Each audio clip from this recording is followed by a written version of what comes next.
Good afternoon, everyone. This is a working session of Ogden Valley City. We're at our anchor location here in the Huntsville town offices. It's 2:01 on the 1st of June. I am Don Hickman. I represent District 5, and today I'm acting in my capacity as the mayor pro tem.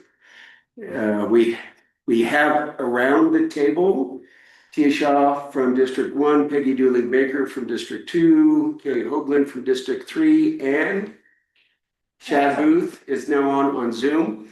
The mayor, Janet Wampler, is at a meeting of the WACOG today. Those who can, please stand and join me in the Pledge of Allegiance. I pledge allegiance to the flag of the United States of America and to the republic for which it stands, one nation, under God, indivisible, with liberty and justice for all. Please join us for a moment of silence.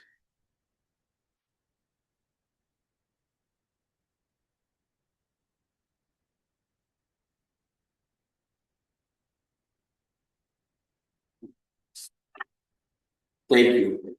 In the audience or in the room today, we have our recorder and our IT, Sharon and Kathy, respectively. We have online Nate Smith, our city engineer. Is Brian Carver, our city planner, online? No, sir. Do you think we'll probably need him? Peggy, can you zap him a note? Thank you.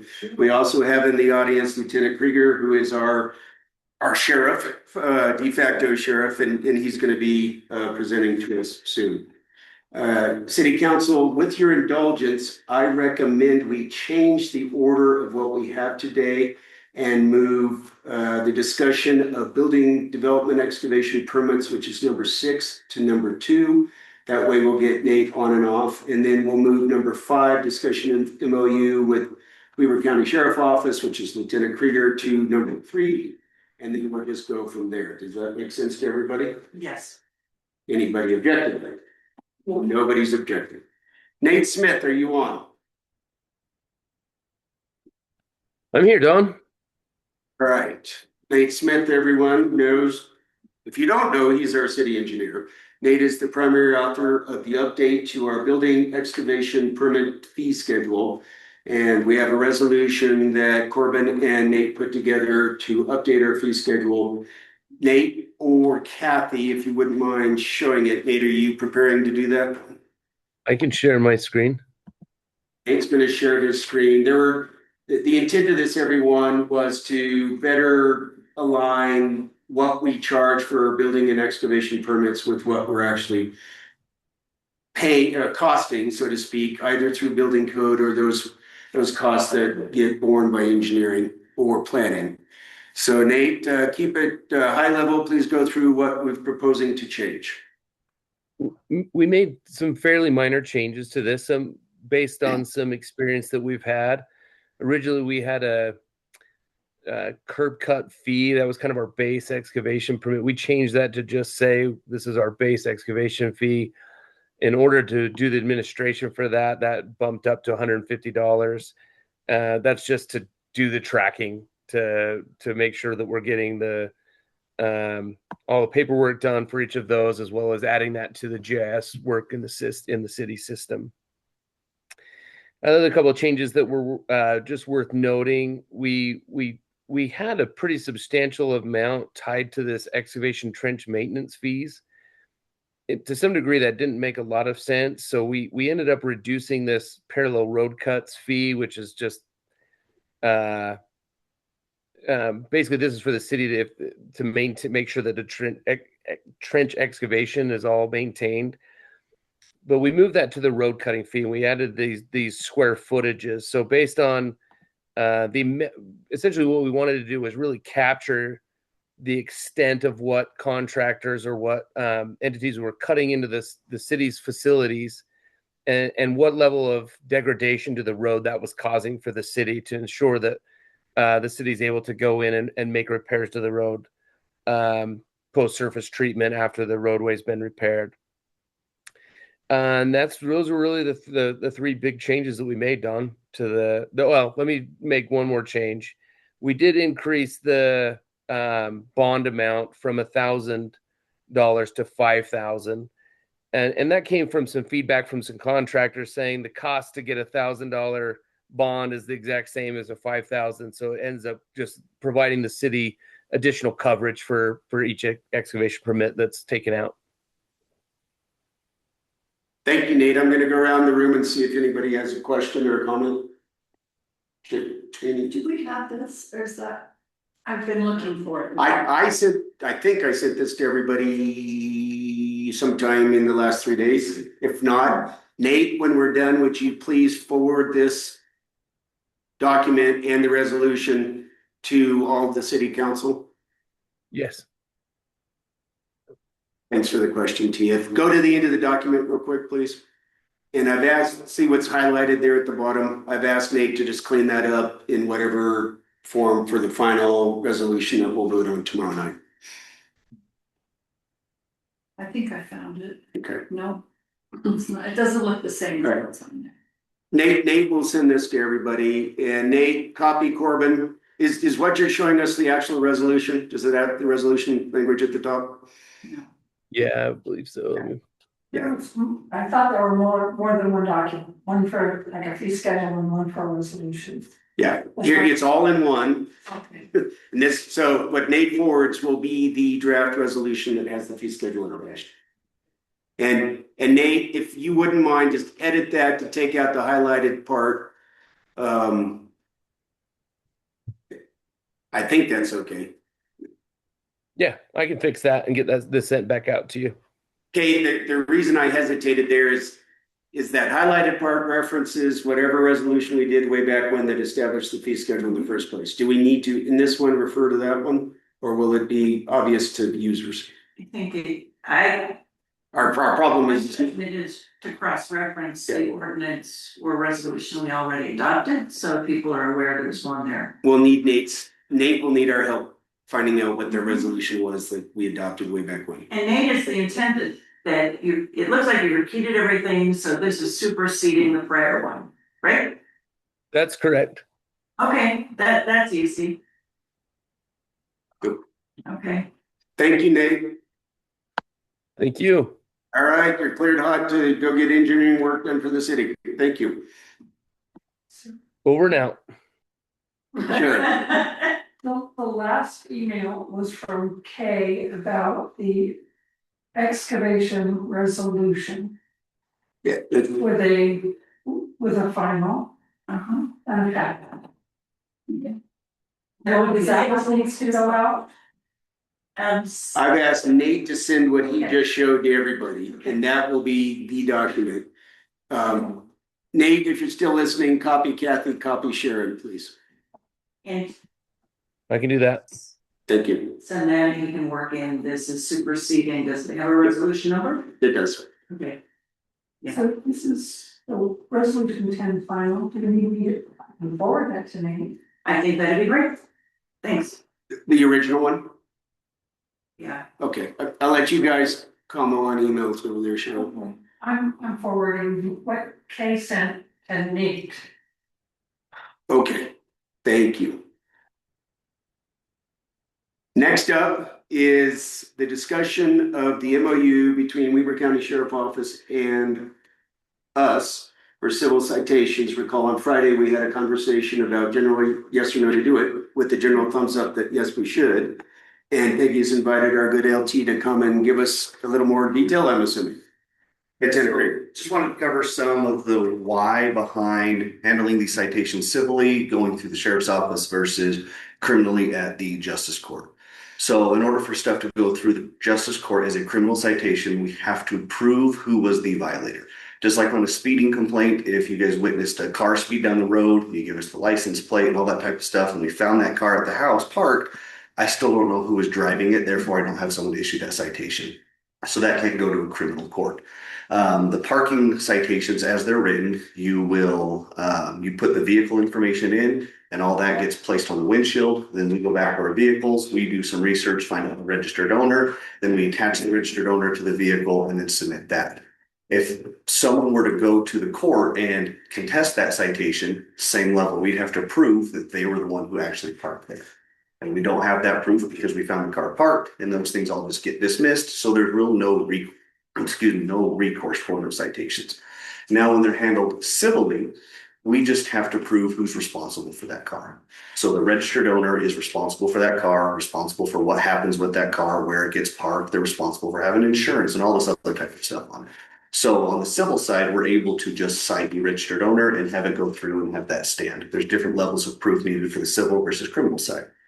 Hence the reason for wanting to do them civilly. That's the same way we handle parking citations with Huntsville City right now. It's the same way we handle them for unincorporated Weaver County around Causey, and what we were doing before Ogden Valley came into place. Your guys' ordinance already has that carve out for them to be treated like civil citations with prima facie evidence that the registered owner is the one responsible for it. So that has this all covered. And then going to using the sheriff's office for the court, if you will. It's a very straightforward process on the issuing side of the citation. Same thing with the code enforcement person. We just forward this, we complete the citations rather than putting Washington Terrace as the court where it'll be heard. We put the sheriff's office in the citation. The citation gets processed by our record staff, and when they submit them, it automatically gets uploaded to a separate website. That website is where people who were given a citation can go log in with their citation information and pay it, or they can call to contest the citation and do all that type of stuff. So when people log into that website, all they're going to need to input is the citation number and their license plate number, and that'll take them to a screen to pay the citation. If they feel that it was unjust or they want to contest it, they can set up a time to come in and have that hearing with one of our lieutenants who acts as the judge for the parking citations.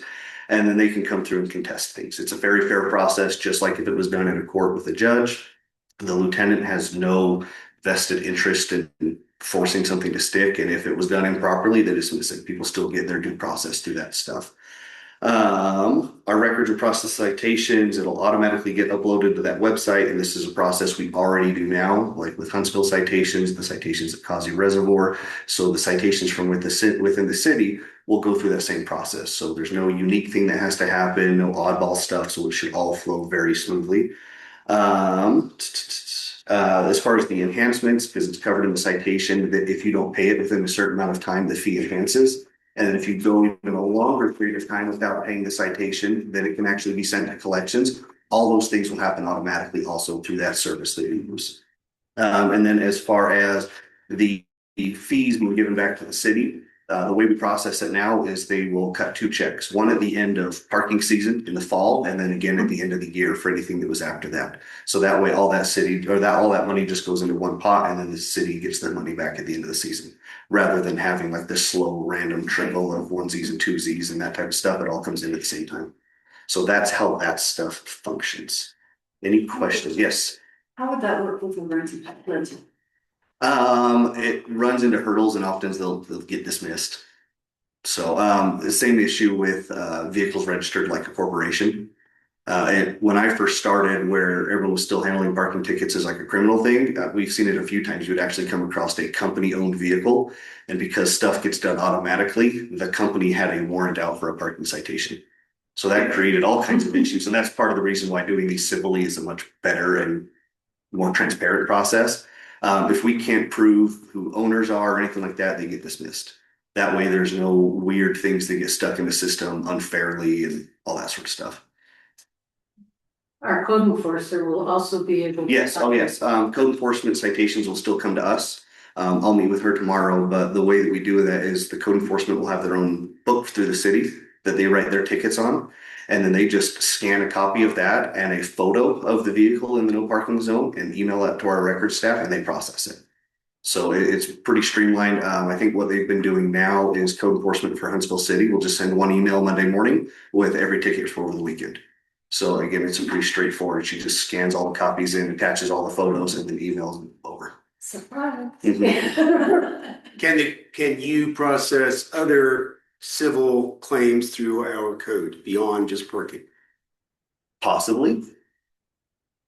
I would like you to, let's not delay this MOU, but the question, we have a municipal code that has enforcement authority under our code enforcement. And the question is, would it make sense to do it through you civilly or Washington Terrace criminally? I don't know what the other cities do for that, because I know we don't do that for any of the other ones. I don't know what type of systems they have in place that work for that. So I'm not sure. But you got a homework assignment. Yeah, I can. I'm famous for handing it. I can look into it. Like I said, I can even look and see what the other cities do. Cause yeah, obviously with everything from overgrown weeds and all that type of stuff, I don't know. Okay, yeah, but don't hold up this MOU because this is on the docket for tomorrow night. Right, and we want to move forward with that as summer season is upon us. Huntsville's very happy with how it flows. I talked with the folks here. We contacted everybody at Washington Terrace to make sure they were okay with us going strictly parking. So that would have to be also a conversation too, that we'd have to look at with other offenses, but they thought it was the way to go to do this. Now, the MOU also has to clear another hurdle with Weaver County. So it has to go through Weaver County. And to expedite that, we just talked with our city attorney. And we'll do a resolution adopting that, realizing that it will need some additional review, but it's the template you two provided. So in the interest of accelerating adoption of that, we're gonna put it on. Perfect, yeah. And as far as the process with our legal, with every other contract I've sent them, within 24 hours, they get it back with legal stamp of approval. Who did you send it to? To either Brian Barron or Leland, I forget his last name, over at the attorney's office. Send you a copy. You can, it would be great to look at it, yeah. I see no problems getting this approved tomorrow night. Do you? And then, I don't. once legal puts their stamp on it, any signature with our office go on it, and then I upload it to a contract portal. That cover sheet that was on the one from Huntsville, that's now an electronic thing that I just fill out when I submit it. So we don't have to worry about Yeah. that. Just the MOU. Can you just send it to? Sure. Yeah. That works. So then I'll fill out that. Legal, no, it's not signed. If And start their attorney to review.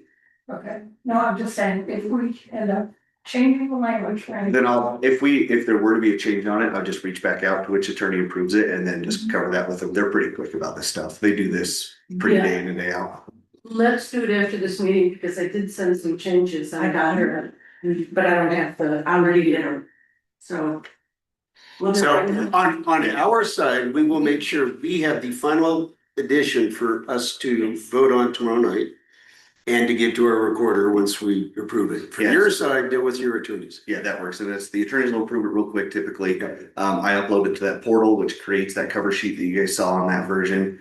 Rather than doing like handwritten ones, it's just a fill in the blank type thing. We drop a copy off over at the commissioner's secretary's desk, and then that's how it gets on their agenda for their Monday work session and their Tuesday meeting. And then the other hurdle is still dealing with the AOC getting the ordinance approved and added to the SMOT table. I spoke with Washington Terrace this morning. They have yet to hear back from the state. It's the state, so it's frustrating how it works. There's not like a person for them to just reach out to, like, hey, where are we at on this? It goes into like a help desk portal, and then anyone can work on it. So wherever they're at in that process, we can just pick it up and finish it. It's not like we have to restart over or do other things because it's the same ordinance. It doesn't matter whether it's being approved for the justice court or for the civil side. The ordinance just needs to be approved, added to our offense table so we can even physically put it on citations, and then we're good to go with it. Great. Perfect. So, We understand bureaucracy. yeah. But you all We'll leave it at are that. like a machine. We're trying. I appreciate it. All right. So, any other questions on it? Thanks, LT. Okay. No, we're picky. I Okay. think, yeah, I think. Yeah, as soon as you have a copy for me, whether it's a signed one or not, then we can get it approved. And if a change does come up, then we can just highlight that change and get it reapproved. It's pretty simple. Great. Okay, thank you guys. Unless you need anything to bounce out. Thank you, Dave. I just thank You're you. He's forwarding him. Absolutely. Okay, we got things going back and forth, and I just got a resolution for code enforcement, is that something? That's different. That's for tomorrow too. That's for tomorrow. Yeah, this is just parking citations. In the city. Around Pineview that either the sheriff does or code enforcement does. So That's gonna is- be adjudicated civilly with the sheriff. Is this code enforcement, is it something, I feel like I've seen it before. Yeah, Different. and not much. It's, Okay. it's just formalizing. But it's creating the ability for code enforcement to go do her job. It is procedural steps because the code enforcement person, when they write a ticket, will have some steps administratively to go to.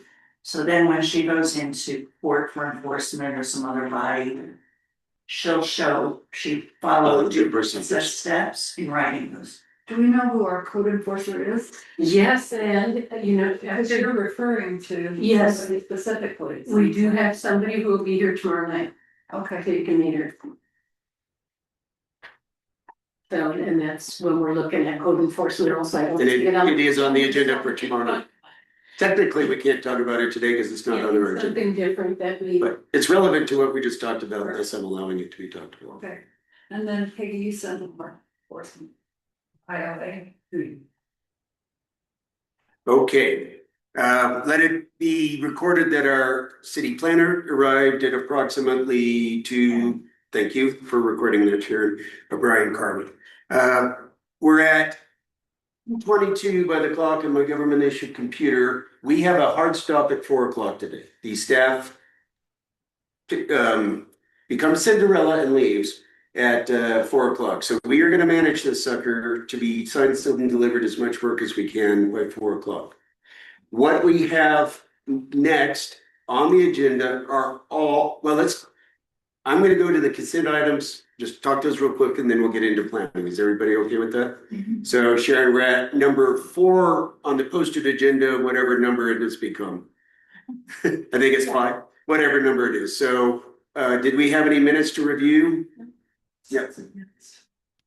So three, right. So the mayor sent them out in her email. Reminder, if you do have comments, send them to Sharon to, Those couple links to the minutes, Yeah. you just go put comments in or updated. do we, I can, no, I'm looking for it. I've seen 6-1, oh, there it is, 6-2, no? Okay. I can see 6-1, but I'm not seeing 6-2 back. Can you send it out? at 2:45 this morning? I did not. So know they're there. If you have comments, do go in and make the comments between now and when we meet tomorrow night. I'm assuming there are no significant things for us to talk about in those minutes right now, because some of us haven't read them, which is okay. The next on is the approval of payments. Diane sent a link sometime in the last 24 hours to, what are we calling this thing, Kay? The spreadsheet List of payments. list. Yes. Did everybody see the list of payments? Mm-hmm.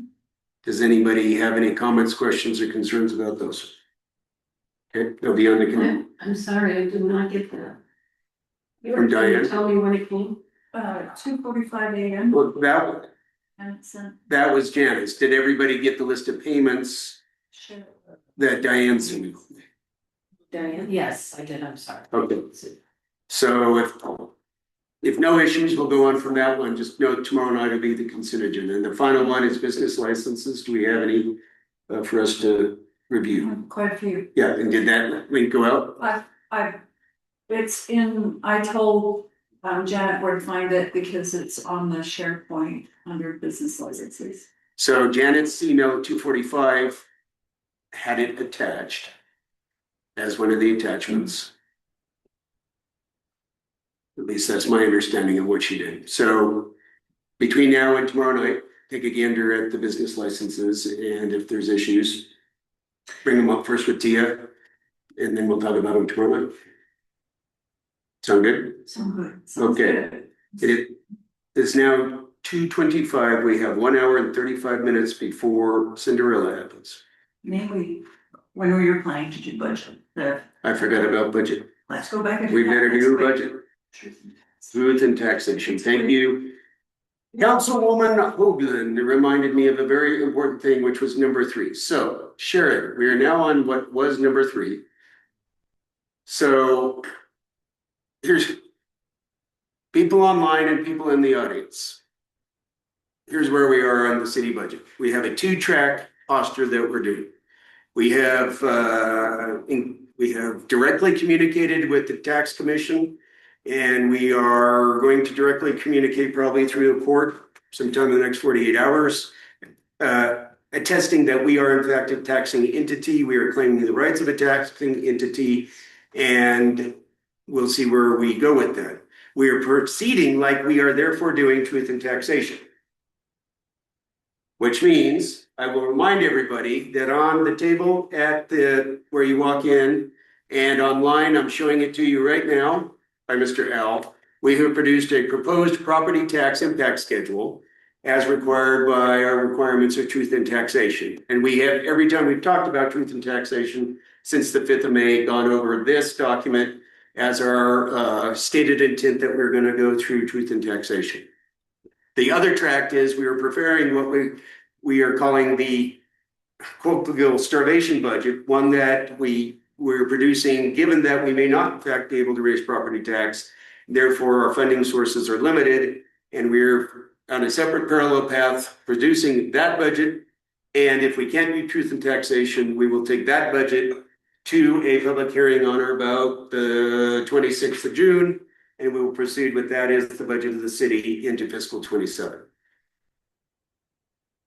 Can I just, to clarify, the one track with being able to, what do you call it, truth and Truth and being taxation. able to do the truth and taxation is still a bare bones budget that we're proposing, isn't it? Yeah, so the truth in taxation budget referenced in our proposed property tax impact schedule is what we consider the minimum necessary to operate a functioning city. It has the first city staff, not complete pantheon of city staff. It has the minimum necessary for roads, for engineering, for planning, but there are no new buildings, there's no bells and whistles. It is what we would consider literally the bare minimum that we would want to do. The starvation budget is we have to cut, and in it, you'll see that we're not going to do some road maintenance, and we're not going to do other studies we should do under engineering and things like that. So thanks for pointing that out too. Just think it bears repeating.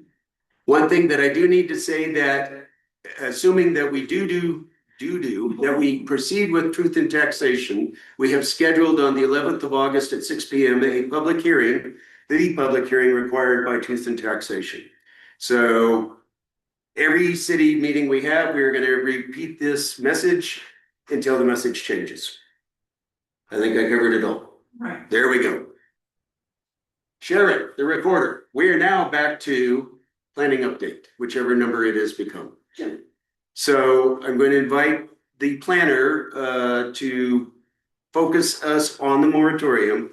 And Brian, if we don't have it with you, you probably do, but at the end of the day, I think what we, the four who are here, Chad's online, need to know is exactly what do we have to do and by when do we have to do it to lift the full moratorium. And I believe the planning commission has at least one action or two that they also have to complete to get to us to finish by the end of the month. Over to you. All right, yes, I've been reviewing the documents that have been through the planning commission and the city council over the last several months. And checking that against, let's see, we had a list go out last night as we're trying to update the information that's available to the public on the city website.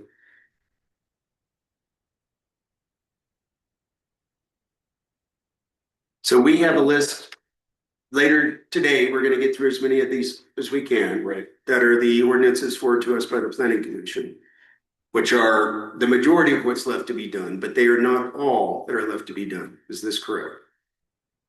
That is correct. There's at least one. Agritourism is one of them. Agritourism is not It was tabled by the planning commission. by the planning commission. Are there any others? No, I believe that is the last one to clear the planning commission. And I'm going to ask you to, by close of business today or 9 o'clock tomorrow, definitively say that in an email to everybody. This is the list. There shall be no adds to that list. All right, yep, Okay. I'll make that. For your information, I sent a note to the planning commission today because we have missed the 10-day deadline for them to put it on their June 9th planning commission meeting.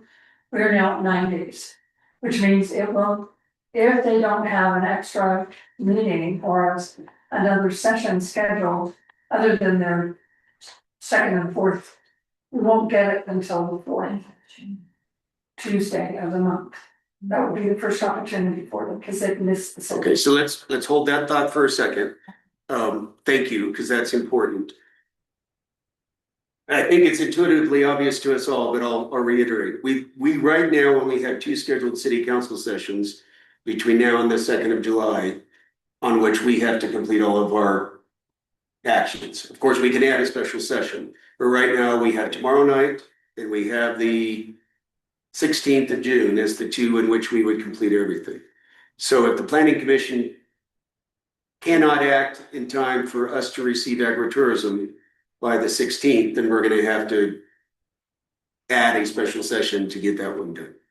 It's incumbent upon us to attempt to get all of these done by the 16th of June, I would submit. Okay, thank you. So you pointed the commission, okay? Brian, was there a conversation about that in the resource planning meeting about wanting to do agritourism? Are they gonna do a special meeting? Are they ready? Well, they'll probably talk about it tomorrow in their agenda meeting.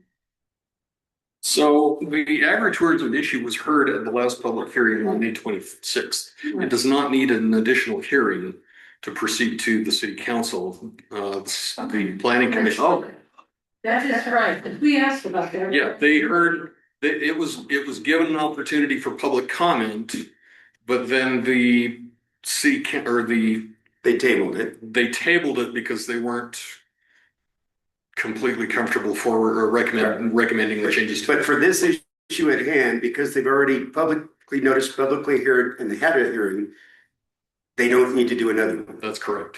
That's good. So, Okay, that obviates that problem. Okay, so the issue will be on their agenda on the 9th, next Tuesday, and they are planning on getting that passed out as quickly as possible. And once it's out, hopefully next week, then the city council can adopt it immediately, as soon as convenient for you afterwards. And so that, we have 2 meetings to clear all of them. so to not spend too much time on ag tourism, because they don't have it yet, the agriculture committee is still chewing on it. I'm the co-chair of that, and there's not yet a document to go back to planning commission, but the ag committee is aware of that and is attempting to correct that problem. So it's over here, not in the planning commission right now. That's where we are right now. Okay, thank you, Brian. Anything else that you want to tell us right now, or are you just ready to make sausage as we go through these? I'm ready to jump in whenever you are. Who has document control? I think Kathy, before we do that, I think Kathy has one other thing she wanted to share, that we added all of the documents. Do you want to share about putting that? You don't have to share it, just what we did. For the land use plan? Yes. So all the documents that are part of the moratorium that went through planning commission and then passed by city council have been all uploaded to the land use page on our city website. So any residents or anyone else that needs that access can review everything we've done so far. What page was that? It's on the land use page, it's on the government and Under government land use, so all of the ordinances that have been passed to date, including the general plan and the zoning map, are there. Yep. So if anybody wants to look at what the law of the land is, that's where it is. And it's gonna get more organized, but right now they're just all listed there. Oh, So we'll put the general plans up, we'll get it in a nice order, but we're just trying to get everything up first. It's the one that have been passed. Yes. Yes. Now, the ones that the planning commission has passed through, we decided to keep them on the planning commission page. So all of them, what they recommended and forwarded to us will be on the planning commission page. The land use page will have all the ones that have been passed by the council. There's 10 of them that we've passed. And we got a Not lot more more to than do, so. yeah, we're just, and once we finish this new list, then we can add those over too. Have you done document control, Brian, and do you agree that everything we've passed is on the website? I was just looking at the website. You don't have to answer that now, Yeah. but please make sure that. Okay, yeah, I did receive an email last night that Yeah, I got the document. I haven't responded. I think I responded to it right before I left to get here, so yeah. Thanks for bringing it up, Peggy. That's huge that we're gonna. Getting, Okay. we're at what is posted as number 7, recorder. I don't know what number it is with all my changes. It's number 7. It's number 7, all that mixing and matching. So team, we're back to where we were on Friday. We've got these, whatever it is, 8, 9 of them. We ended with subdivisions and we didn't have a resolution on subdivisions. So subdivisions and what's that one that was added, 107? Is it on here? 108-7, yeah. 108-7, those are required for the residential. Commercial Valley 2 is not, CBR 1 is not, residential manufactured is. Yes, ma'am. That's in the adopted file. The supplementary one is? No, the residential, the RMH 16, it's in the adopted file. Okay, can you check on that? In the adopted, it should be manufactured valley, which we did adopt. Well, that's where I found it because Okay. I was looking for it Okay, there we go. Brian, I'll let you in the SharePoint. in the share. Okay. Gravel technically is a zone. We need to deal with that at some point. ADUs, pathways and short-term rentals, we haven't even looked at as a team yet. Where do you guys want to start? We've got 1 hour and change to get through as much as we can today. 1 hour and 20 minutes. Should we go back to subdivisions? Let's finish it. Okay. So Brian, can you bring up our draft of subdivision? Yes. Okay, so while Brian brings it up, Kathy has 10419 as one to upload, Yeah, we were told that was fine. as a final. which one? The resident, 10419. Residential manufacturing? We have not, well, did we vote on that?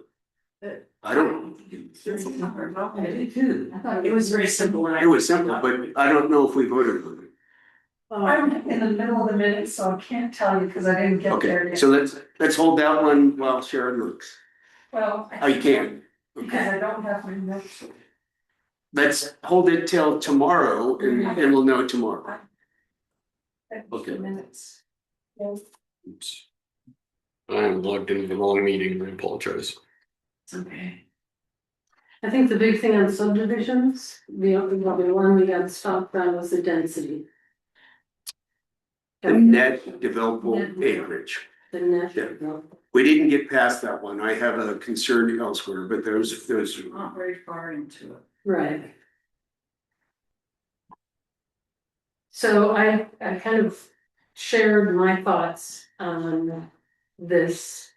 And I think the big question for me is how much would considering our, well, let me go back. We did find that a lot of our ordinances were aimed at protecting wildlife, sensitive lands, wetlands. And I believe Weber County alluded to that in some cases. But nobody put any real Teeth are enforcement. not even enforcement, but teeth into what we want. You know, so I keep thinking, if we look at our general plan, don't we want to protect those areas? Don't we want to have them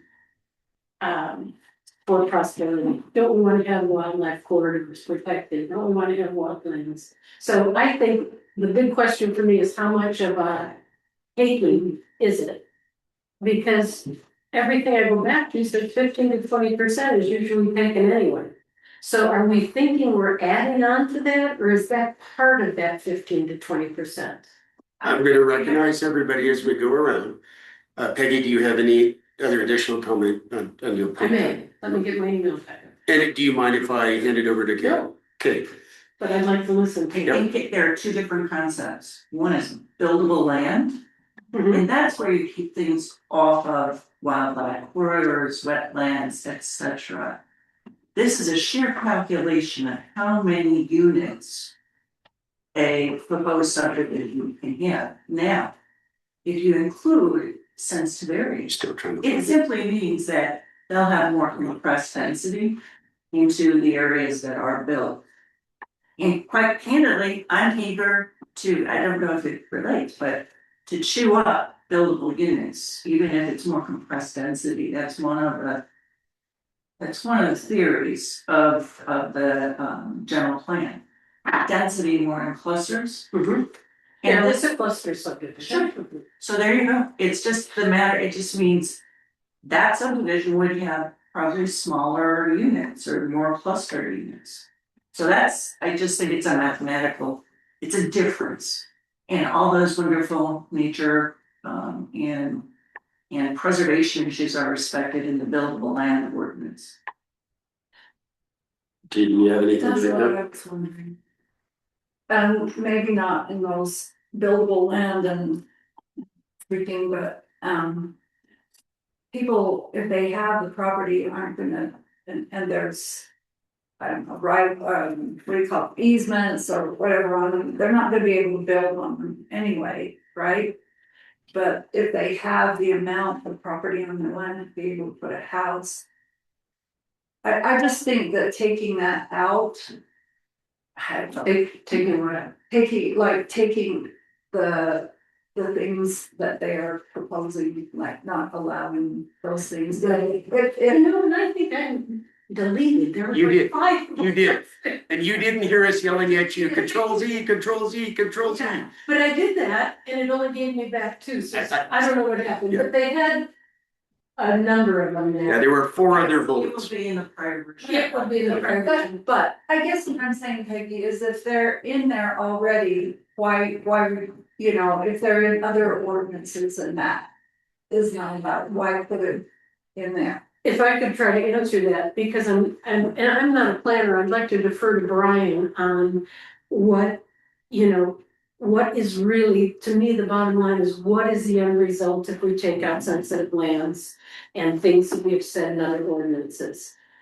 15 to 20% is what I've heard is common for taking out easements and everything else.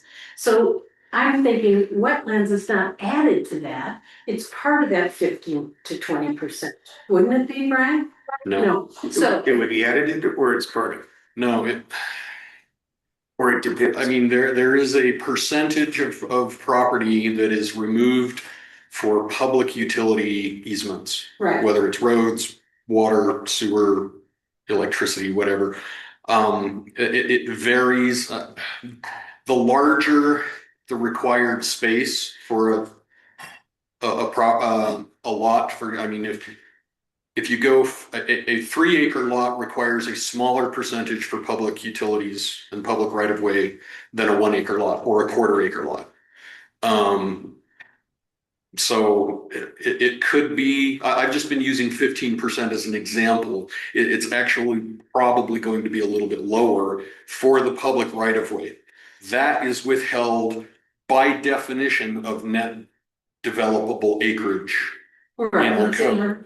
it's in Weaver County, The it's in ours. Sensitive lands, wetlands, floodplains, steep slopes, those other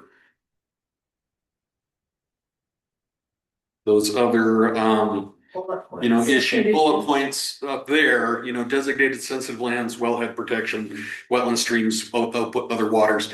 Those would be withheld in addition to Okay, the public right of way for utilities and services. So you would have a percentage, 10%, 15% withheld for public utilities.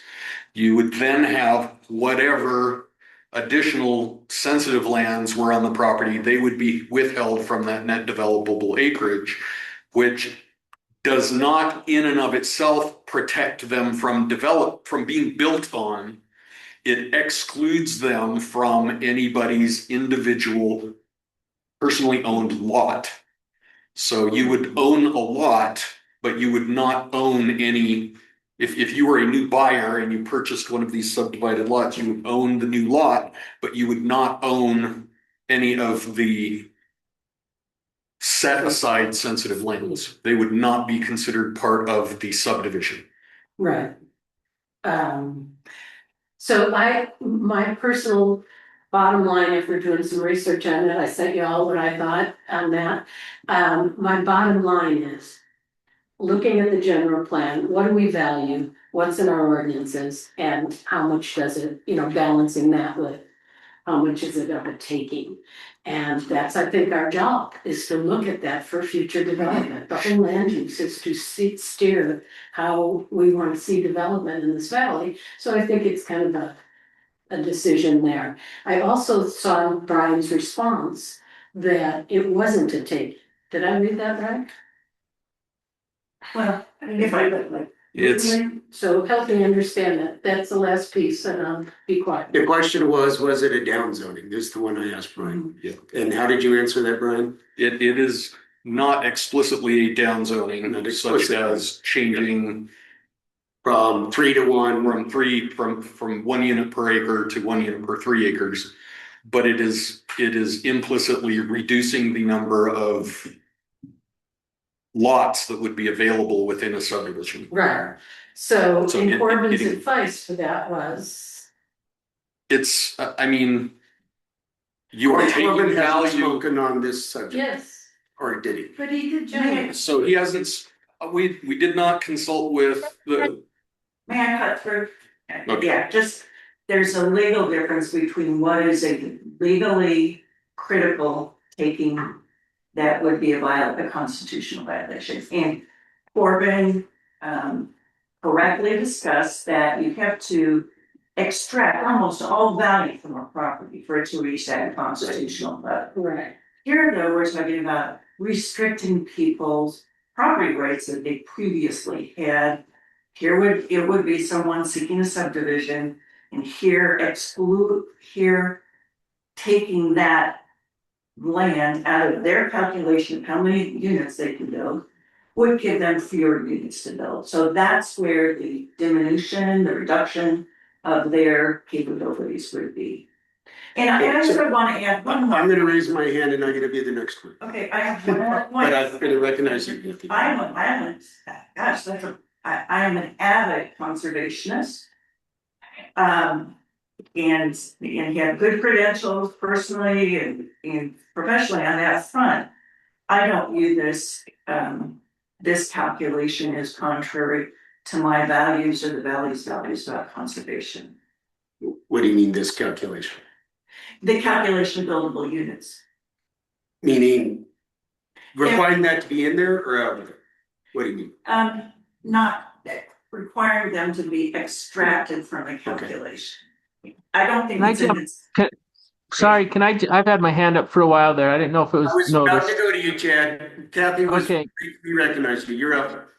No, and I appreciate Brian's explanation on this. And I know we've used some examples on this as far as acreage examples, and I think that's an important one to go back to as far as what is possibly, whether it falls under the definition of being taken or not. But this is one area I have a bit of a concern with. I just think that I think that we have to be sensitive to what has been there and what people have been calculating their property total as, and I don't know how it cannot be actually defined in some way or another as being as a taken when we're taking away areas that at one point were used to calculate the total acreage on that. So similar to my discussion on it prior to, and when I used the acreage example on that, I think that we have to be sensitive to that when we're taking away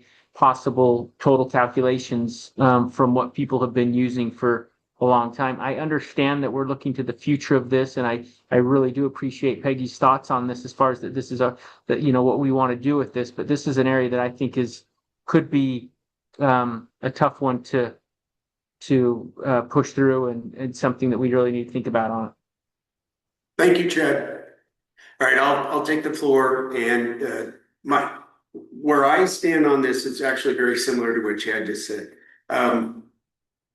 The reason I asked about a 9.5 acre parcel was there are people in the city right now who have parcels right around 9.5 or 10. And what would happen to them? And I'm thinking of mom and dad have bought 10 acres with the intent of allowing the 3 kids to subdivide.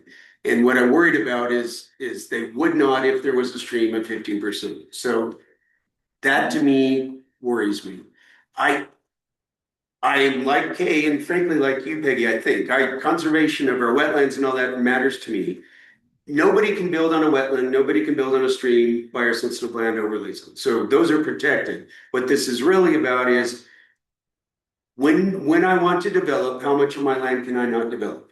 So it's not a taking, but it is a de facto down zoning. I personally think the way to approach this is to not use any of the language that the planning commission suggests for now. And I think the way to approach this is, as you all know, we're gonna hire a consultant to do a whole bunch of work in our general plan and look at our ordinances and run at least 2 town halls as part of this. And I think this is a type of question we ought to pose to people. How would you, the people, want to approach this thing? If we were to do this, which would mean some of you would lose the ability to subdivide some of your land, are you willing to do that? And let's hear what the people say. Because we're explicit in the, there we go. So I think that's the way around this. I appreciate the planning commission suggesting this, but let's not do this right now. Let's see what the people say. And then we can go from there later this year, whenever we get that town hall done. You had mentioned though that the grant was gonna be very narrow. Will we have an opportunity to do this with everything else, TDRs, villages? There will be 2 town halls, and this is a question that can clearly be asked by the consultants who put together these town halls on this question. It has its genesis in the general plan. The general plan says this: we have these ordinances. What do you guys want to do? I see no reason why we can't. We're going to control this thing. We'll tell them this is what we want them to do. With the guarantee that we'll talk about this and see what we want to do, and I Okay. will defer to that. Okay. So Brian, in our draft, cut out. Can you reduce the size of it right now? Cut out everything that they added in the reserve section for now. I'm assuming, and that is a dangerous thing to do, that they did not therefore cut something from Weber County's code that should be in here, and that we're not making it worse. No, this was a complete new add. This was a blank section and Right. and we added it because it was. So the reason I quoted what I quoted in my email was we defined density count net developable acreage in our definition. And we further refine it under cluster subdivisions. And we say in sensible overlay that you can't build in these things. So I think we're covered there because that's how Weber County did. But I'm not a lawyer and I'm not a planner. But But again, I want us to keep an eye forward, not yes, backward all the time. Well- We've got to look forward.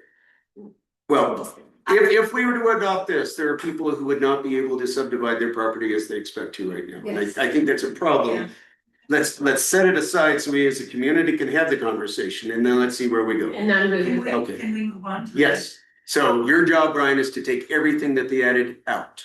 Let's go down the document. Okay, so as we march down this sucker, what else is in there? For me, the next huge issue is flag lots, but I know that a lot of us had comments in this sucker. So where are we? Title 106, there we go. Let's go through this sucker. Okay,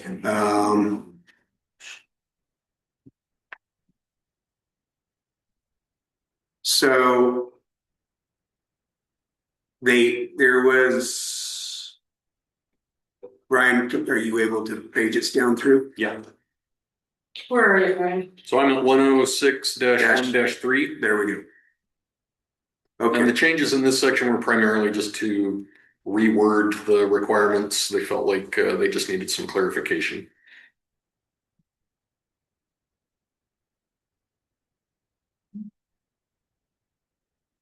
what did I say there? Okay, So the question about increasing density, so the general subdivision language is not to increase,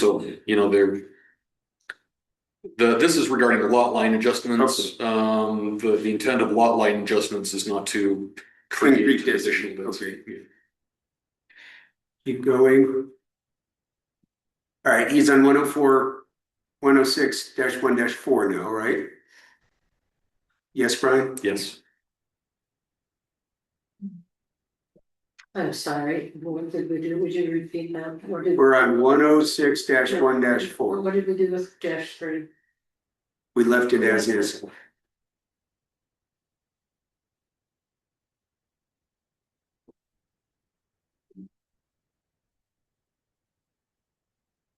So my question is, I don't even know where that question I asked was it, oh, that was up above, okay. Yes, Yeah, your my last bad. question was Okay, that's for the the format last of this thing. Did anybody have any questions about 106-1-4? I don't see any. Okay, let's keep going. Plat is redlined, then green lined, then red line, and green lined and red lined. I'm down on page something. We on 5, or I'm on well registration state authorization required. I Tell me which, so was that, page 4 probably, bottom of page 4. So, and you said that, okay, this comes from Elizabeth Smith. yeah, Mm-hmm. yeah. Who is planner, someone that's. Yeah, the planning commission requested that we come up with some language to strengthen the city's position in subdividing, to require that developers provide more tangible proof of wet water bring when they come to a project, as opposed to show that they are working on acquiring water. You know, they wanted more direct connections to existing water rights, not applied for water rights or transfers that may fall through after the subdivision has been approved. The intent is to protect future landowners from purchasing a lot that, for whatever reason, does not have water. Yeah, nice to meet. Now, that's You're welcome. a major issue that the community wanted addressed. Yeah. And I applaud the planning commission for doing that. This language seems suitable to me. Everybody good with it? Mhm. We're now on 6, minor subdivision water standard. Page 5, bottom of 5.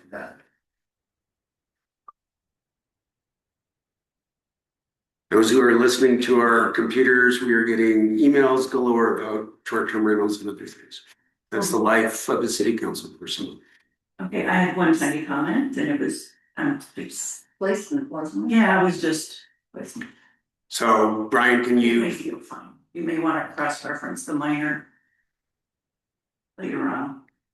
does it matter? Doesn't matter. Doesn't matter, let's go on. Okay, Delete Kay's comment, not because we don't like her, but that's okay. okay, I'm now down to the red lines that are on page 7. We're talking water-related stuff again. Drainage. I didn't see anything bad about that. Nobody's Kay said they're good ads. You guys are okay with that? Mhm. Okay, continue down. Green lined out on 8, so we'll go, I don't go with that. That was just removing Removing, okay, got old it. references from. Now on page 9. Make sure they locate water courses and ditches. I don't see anything wrong with that. Nobody made any comments. Look at green ant there too. Green ads. They're looking at this instant lens. I'll tell you what, we are a rainbow of colors in our draft ordinances. Okay, I'm on page 11 now, subdivision approval. Some green stuff making county to us. There was just some highlight here, these Those two numbers, right? ordinances. Where are you, Peggy? They've highlighted 108 Frontage. 4-4. Brian's there, right there. That was, yeah, these are old hyperlinks that go to Weaver County's webpage. We'll make sure they remove before. Good. Okay, go to page 12. Chad, you still with us? Yes, I am. Yep. All right, are you, I'm you're good to watching go. where we are, right? Yep. We're having fun galore here at Ogden Valley City Central. Efficient. We're efficient, okay? So we had more changes made on page 14 under final plat requirements. Okay. Well, can I ask about 13K, or KU said link to city land use code instead? Oh, there are some, these are again editorial, there are links that when you check them or link them, click on them, they go to the Weaver County Code. And they should go to our land use directors and me. The hyperlinks too. Yeah, That's, that's just like, Yeah. Don't even have hyperlinks in there now, just reference it. Okay, okay, keep going. Where are we? Bottom of 14 on to 15. Anybody watching the toolbar on the right? We're 1/4 through this sucker. This is insanity. Oh, and okay, we'll go to 1.5 time. Here we go. We're down. I'm on agricultural uses plat. Nobody commented on that. more links, more Mhm. Yeah. links. Keep going, keep going. K, fix the links. Yep. Keep Okay. going, keep going, keep going, keep Number going. 18, you have a comment there. I do. Let's go to 19. I passed that one up. What did I say? Change to refer to the floodplain ordinance. Okay. What's page? Yeah, because it's not flood damage, it's floodplain. So proper reference title 22 was my point. It's not flood damage, it's floodplain, whatever we title 22. We passed that resolution sometime last 3 weeks. Okay. Yeah, it's one of those happy, glad things, but important. Okay. We're almost halfway through, folks. There. Man, look at us go. This is light speed for city council. Page 24, neighborhood, I'll catch up with you. Okay, some K stuff in 24. What was this one? Alternative street alignment. Let's see. Page 24. I don't see my comment. These Where are are you on page 24? these are some big policy calls. I'm quoting our colleague Kay Hoagland. Oh, here they are, 25, yeah. Okay, So if you don't mind, Kay, Brian, they cut and edited. Why?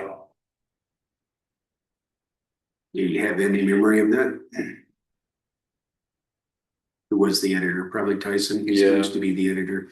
It was Tyson, but we don't know. Tyson He added still what he did. he added the additional, so he removed the language. Did someone just cut? Nope. Is that me? Did somebody just cut? Somebody took, yeah, Control Z, whoever did it. Was that you, Brian? Yep. Yeah. It's Brian. Or me? No, it's you, It's Peggy. me. Okay. We're gonna have to Okay. put a, are you sure, but not.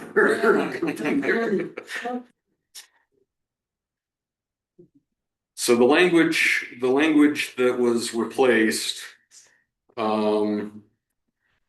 dictates reasons where a street's alignment can be rerouted administratively within a subdivision to prevent conflict with other infrastructure, to reduce or to prevent unreasonable public costs for operation or maintenance. The replacement language instead talks about reducing environmental, agricultural, and sensitive lands conflicts. Can we build roads through something alone?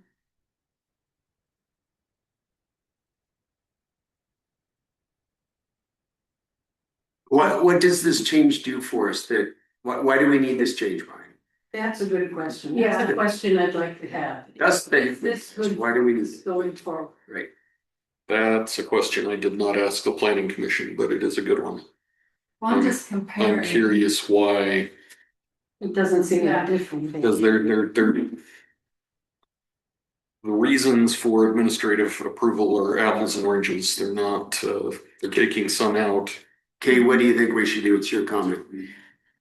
I think since these are all factors that could be weighed, I would ask Brian just to consolidate. And if there is a factor we don't want to be weighed right now, we can take it out. It's not, We need to get to a point where we can vote on something tomorrow night. That much difference. That's what I thought when I read it. I thought it was just clearer to me and it kind of followed the same. But the land use authority can make some changes. Well, are there is there a factor relating to unreasonable public costs for operations? It says, I'm sorry. The land use authority may approve alternative street alignment. Land use authority may but is not required to. Yeah, it's interesting. What's the simplest thing to do? Go back to Weber County or to adopt what they suggest? The simplest thing is to take some of those points that were in Weber County that are not in the suggested, but I think public cost is an important consideration. Let's give him an exact homework assignment so that tomorrow night we'll have something we can vote on. Combine these two lists, including any from the Weber County list that were omitted, and use your judgment in the best formulation of the language that we're seeing here. Yeah. One of the things I see different is the slopes greater than 15%. Ooh, someone just cut it out. Yeah, that's me. Oh, You know, and this is a may, it's not a shall, it's not a had, it's a may. And I know So, there have to be written findings demonstrating compliance with these criteria. And it says approval shall be based, so kind of cuts both ways. well, the approval. Hang on, I'm May gonna, approve it, hang but hang if on you a do- second, hang on a second. We spent 10 minutes on this. That's way too much time on this. Let's make a decision. You got it What right. were you gonna say, Brian? I would say that the shall does not conflict with the above mays, it's a subset. The administrator may make changes based on this criteria, but if those changes are made, it shall be based on written findings. Or written findings shall be provided to justify it. I can consolidate these into a more succinct. The homework assignment I got was combined to this, including anything from Weaver County that was excluded. Period. Could I ask what 106-2-24 is, but because that was taken out? Question. Really? we're, If it does not violate the terminal street requirements in section 106-2-2.4, and that was taken out. So I wanna know what that is. just Google it. 106-2-2.4. Go all the way down here.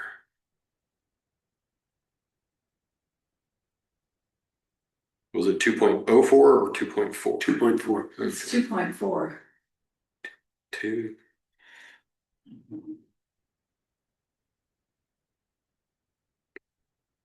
Four point oh two. Almost there.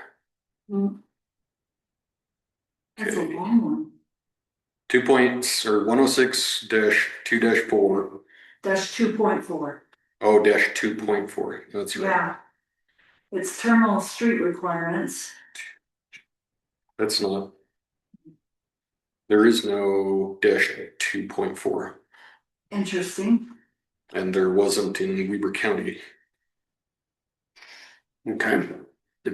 Wonder where that reference came from. Okay, so what do we think? Do we need to have Brian clarify that or is he got his homework assignment? We ourselves can look at that and look at this one. Brian, are you clear on your homework assignment? Yes. Would you do us the favor of not only changing the document itself, but emailing us the exact text that you come up with so we can read it in an email instead of dig through it tomorrow night? Yes. Thank you. That'll make everybody's life easier tomorrow. All right, where are we? Page 25. Here we go. All right, we're approaching halfway through this sucker. We're at 3:11, everyone, just keeping us on task.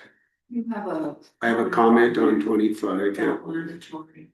This seems excessive. Well, because they name zones and those zones don't exist. That is true.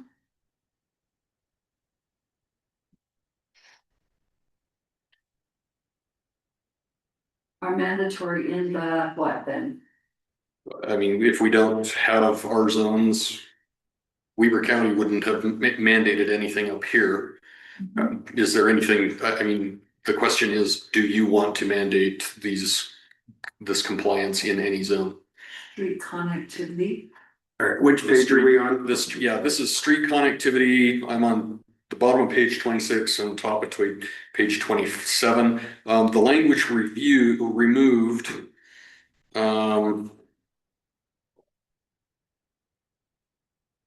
The Weber County would provide, as we talk about that net developable acreage, Weber County would waive extracting public right-of-way for roads from the net developable acreage if the road system proposed met their connectivity standards for the greater community. So you had, you know, if it followed the transportation master plan and said, we're going to connect here, here, here, and here. And if those connectivity requirements were met, then that reduction in net developable acreage was waived, giving the development more developable lots. Yeah. Yeah. Or So In a sense, it is a density. It's not necessarily a density bonus because there are explicit bonuses, but it is an increase in available lots for the development. it looks like they put it shall not increase the maximum number of lots otherwise permitted. Right. That's what the city council or the planning commission changed it to. Or create a lot that is non-conforming. Well, that's, I mean, Okay. Can you? So are we okay with that? Can you go up? Go up a bit more. I had other. is it mandatory? Are we're Okay, so these are the administrative changes to road alignments that we talked about a second So ago. right above allowable zones of the connectivity, I had a comment about, they had language in there about density calculations. Where did that go? Don, can you give me a number for your? Yeah, I'm on my version towards the bottom of page 26. Okay. Was this There, that right there. Section 6-2. Go to, 1 yeah, I'm on. 020. Okay, I'm there, good. Yeah. So so in here is the language we just struck way up at the beginning of it. To go down. So the connectivity requirements we talked about will go down, maximum allowable density, go down. Right there is the language we just struck above, so it's gotta be struck here. What we took out from all those bullets and agreed that we're gonna talk about it in a future town hall is what they put in here, starting at the bottom of page 27. And somehow we need to, I don't know where, but somehow we need to document that. Document. We will come back. that Yeah, this is in- I just checked, I just emailed the guys in charge of the contract that we're adding this to what we're talking about. So this needs to come out, density calculations needs to come out. Okay. Okay. You got that, Brian? Well, just a second, that's, gone. Control Z, go back. But it was, isn't that what the county says anyway? The county does not. What they added needs to go out. Where? Add city. Density calculations is what they added. Right, but the county, they just talk about density shall be based on net developable acreage. We haven't changed that.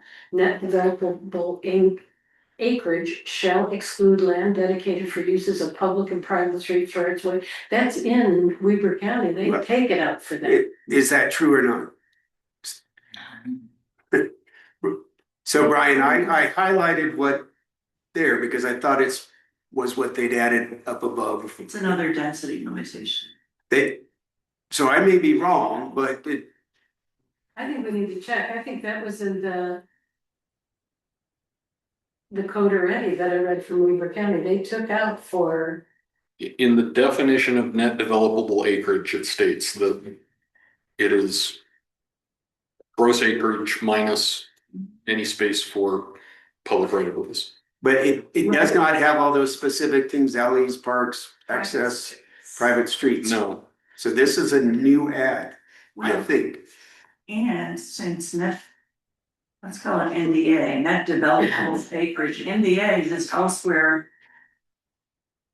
defined, this sets up, seems like it could set up contradiction. Yeah. And if the concept here is to be referring to that, just use the term and don't try to list the elements again. so how about I delete that last sentence? Okay, yeah, Yeah. there you go. Beautiful. Yeah, that does it. Let's continue. We're nearing halfway through it. Agree with that, but move on. Okay, I pointed out that zones that don't exist, you can edit that, right, Brian? Got future street connections.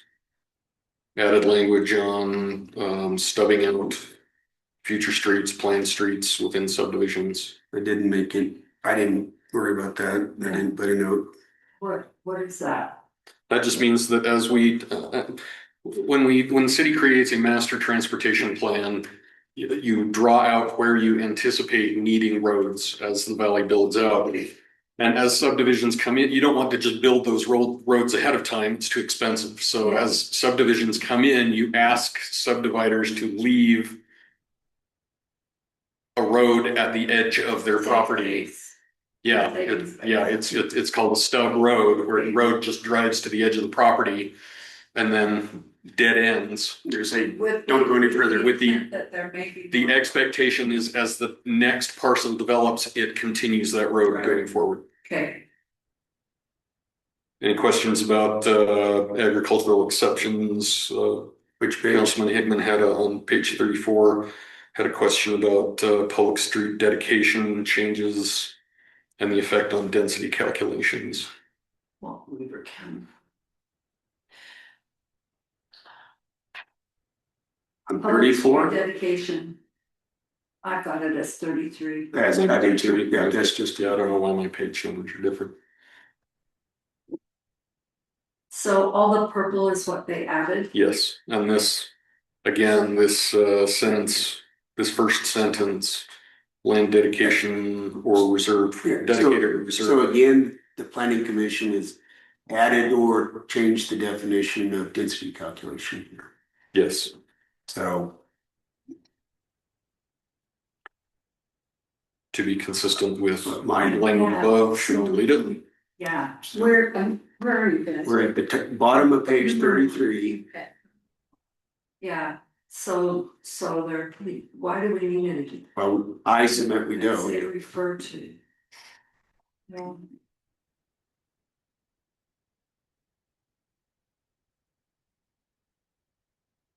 Construction standards, Where are you? um, I'm on page page 37. 37, yeah. Yeah. Okay, so my question there was, or Kay had one, let's see. Okay, The planning commission added this because they wanted to see more specific standards outlined in the code. These are somewhat redundant since the city has a separate construction standard, road standards document.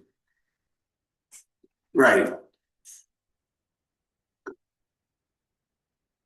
Yeah, that's my question, isn't that somewhere already? Are we talking about the 40 feet and the 24 feet? Yeah. Yeah, And the 6 or fewer lots, which is, yeah. we have construction standards. We've adopted the ones Weaver County had by reference. We will update them, assuming we get the money in fiscal 27 to a new bright shiny one. But basically, there's international standards that you build to, and that's what the public street standard is. I don't know what problem are they trying to solve? Why be specific here? And my question is, which expert in this subject informed me? They don't need one by law, but. Well, by practice, It's working, huh? no, Brian, did you provide them this? No, they found these numbers. They're using Comparisons Claude earlier. or Microsoft 365. But using anyway, let's go back to what the intent was. But these are What's not, the intent? Yeah. these are not uncommon Are they needed? right of way standards. Or, I don't believe they're needed simply because the city already has roadway standards. Do we have private roadway standards? Is this, because this is private, and I know there's a lot of private roads up by me. It's a good question. So I wanna make sure if it's not somewhere else, you know, the public road standard doesn't apply if it's a private road, correct? So do we need something for private roads? Will you check and see if it is somewhere else? Because if it's not, then it may be needed here. So, what you're saying, Peggy, is a private road standard, because it said shall be constructed to public street standards, so private road standard under Yeah. here would be needed, would have to be constructed to a public street standard. That's great, if we can reference it then, and it's. that's what it said. Weber County said, unless otherwise required by the fire department or a city engineer, private streets shall be constructed to the public street standard. That's what they scratched out. Why is that not good enough? I don't see that scratched out on mine. Number 8, Yeah, it's not. yes, it is. Oh, Construction look at the next standards. sentence. It says the same thing unless otherwise. Well, they scratched out what Weber County had and added all of this. When Weber County said and is construct private to the public street standard is what it said. And they just put in the standard. If, I don't know, is that? Well, they, what they didn't do is say, do it to the public street standard. What they added says, unless otherwise required by the fire authority or the city engineer, a private street shall meet the following. But it doesn't say, do it to public street standard anymore. So they've, I don't know why you would do that. Why don't you just say, do it to public street standard? And I have a question on what they listed out, is that public street standards? Well, Is it the same as public street standards? no, No, the public street standard for Weber County was 50 feet minimum right of way.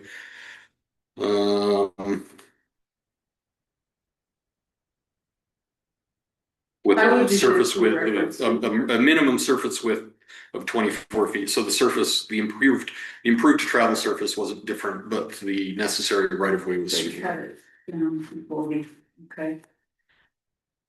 why did they do that? I believe it was just to make private roads easier to develop. Here's one question. That's a good reason to do A it. resident say, if he's developing something, complaining the Weber County wide road standards are not suitable for country road standards, basically. Yeah. I would be okay if we said, follow public street standards except for minimum right of way 40 and right now it doesn't say public street standards. There's more to public street standards than the width of the right of way. Is that not true? Correct. Yeah. So that by not saying public street standards, they've excluded the rest of, the density of the road and all those things on how you build roads. If you look at number 11, though, it says private streets intended for future public dedication shall meet full public street standards. So, Yes, it does. so possibly you could have a private street and not intend it for That public is street true. standards. And then want to use it for public streets later? That does happen where public streets are granted or private street is constructed temporarily with the intent that at some point it will become a public thoroughfare. That way, the public or the private construction costs are lowered at the time that the development is built, and then as the city comes through and improves it. In terms of item 10. This may be a good thing. Because there are some, like the little development across from Mountain Luxury that has all those dense townhomes. There are problems with snow removal, with parking, with all kinds of stuff. So here they're saying they may approve reduced widths. Where things like there's in those particular situations, that gives them flexibility for the land use, for the landowner. Okay, I'm okay with 10. I've modified my stance on this. Thank you for pointing this out to you. If they intend to give it to us, it's gotta meet public street standards. If they're gonna keep it and they wanna have it muddy, fine, keep it and have it muddy.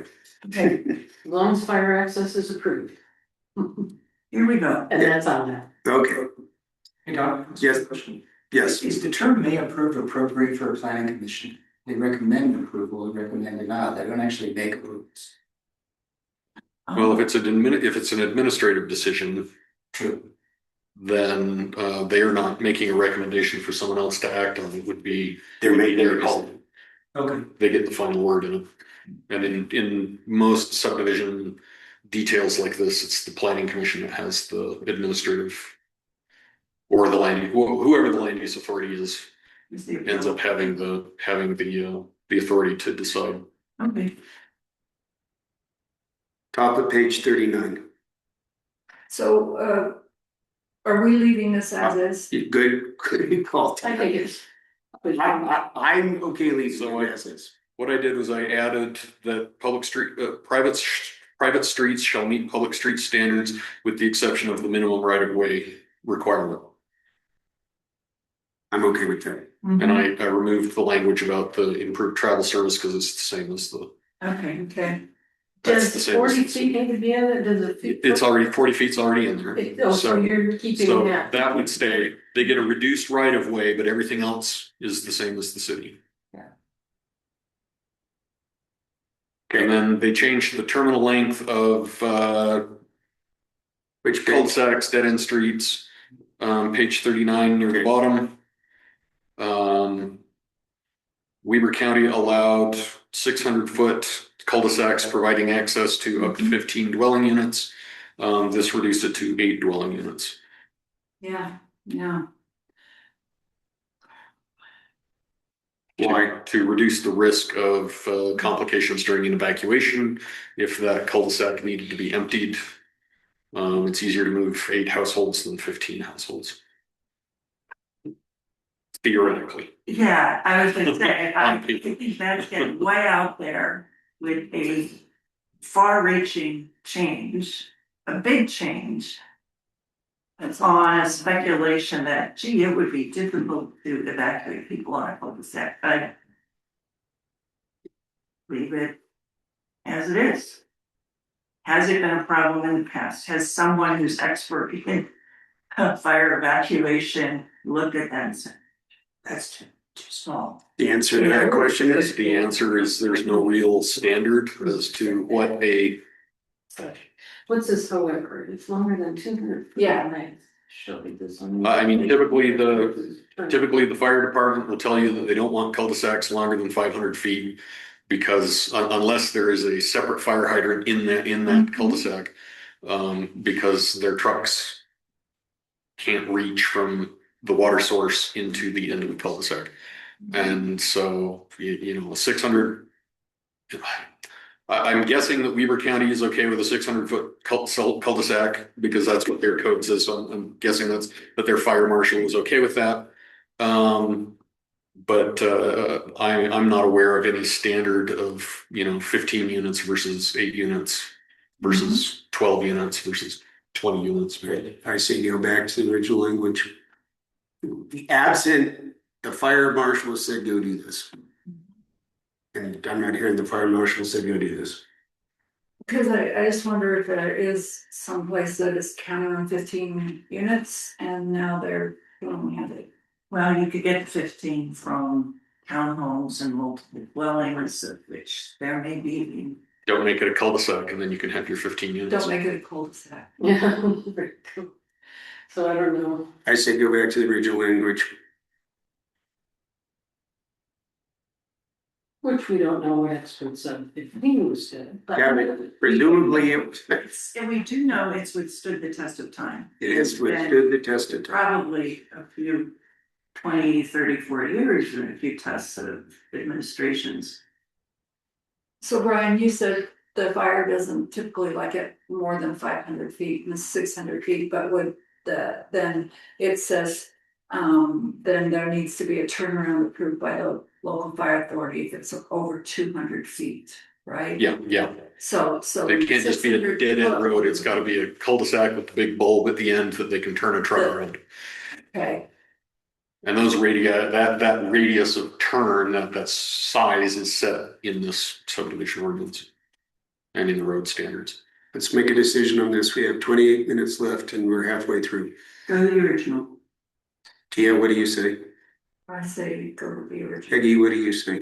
I wonder why we do 600 feet if the fire department says 500. Well, I mean, I am not clear on what Weber County Fire Department says. Then leave it. The, It's fine. what I was told in, planner school was 500 feet is about what they're comfortable with because that's as long as their hoses go. Mhm. And that's a consideration, but other than that, I'm fine with those.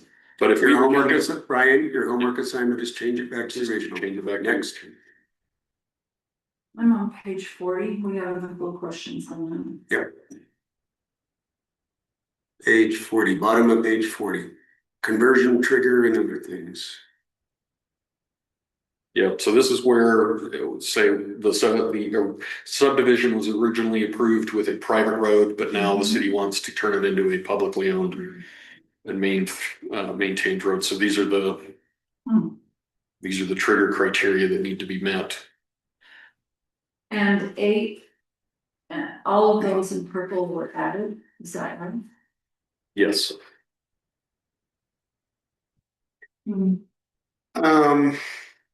So the city engineer is the one who would have to accept this turned over road, right? He or she would be saying, Yes. we want this thing. Where did the language come from? I don't know the exact source. There's another density calculation. Yeah, let's get through the conversion and then we'll get to density. So did they add here? What happened here? It appears to me they added, but Yep. maybe not. Yeah, this was all added by.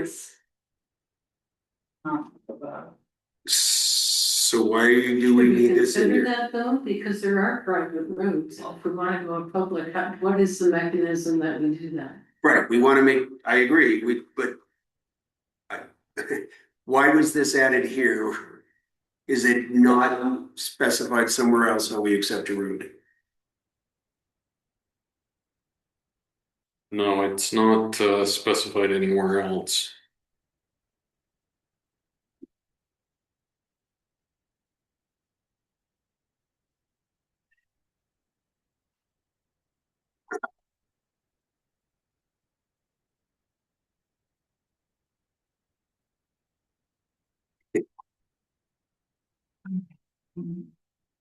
So we have, yeah. They did not ask the city engineer whether or not he thought we needed this, right? No. Okay. Okay. Density cap, none of us are confident as answer the question of whether or not those are the right words. And we don't know what problem they were trying to solve that I know of, because roads get accepted by the county somehow.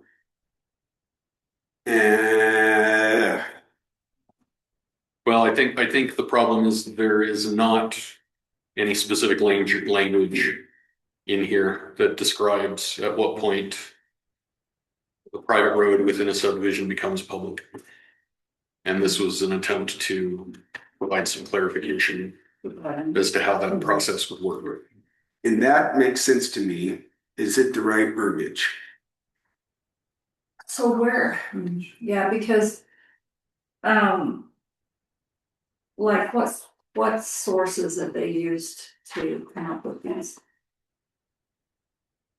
But are these existing somewhere else in another city or, I don't know. I did not ask, and I mean, nothing in here really raises a red flag from a planning perspective, you know, for a subdivision. Okay. It's really difficult to require a bond after the fact. That's problematic down at the bottom. All right, we've got 23 minutes left. How about a home assignment? Can, Brian, given that there was no conversion standard or trigger that we were gonna go. Could you look at, are there other typical conversion standards? Or does it default to the general discretion of the city? Okay. You know, what's the standard? And then, and also, does there need to be a standard? Did- I just did a co-pilot search. And There. You can see. what did you find on Copilot? Weaver County's private It- road to public conversion process, legal policy framework. Okay, is there a reference to That's what I it? was looking for that I didn't find. I Yeah. didn't find a reference to Weaver County Code. Would you, You want me to keep looking? well, Find Weaver County no, Code? we're gonna give Brian a homework assignment with the engineer. And the question is, how does Weaver County manage conversion and what ordinance? And therefore, where should we? Have we already adopted it somewhere else? Is it in our construction code? And let us know the answer in an email so we can read it between now and 6 o'clock tomorrow evening. It does say it's in the Weaver County subdivision ordinance There in we go. terms of a key takeaway, but So, it doesn't give the reference Right. specifically. okay, I don't see it when I search. the yeah, I don't either. code. So I think it is something we need to do Yep. and let's. move. Brian, you got another homework assignment. Okay, density calculation, they added a new density calculation for what? I don't know, it's under this heading, so. Yes, it is. I What's don't it doing know here? About a public road. Well, it says these things shall not be included in net developable acreage, so they've added again things. Well, are they adding in, they're saying that that should not be included, right? They've added to the definition of net development. You may not use these things to determine your net development acreage, is how I read this paragraph. To be consistent with what we've done today, I would strike what we see as 2.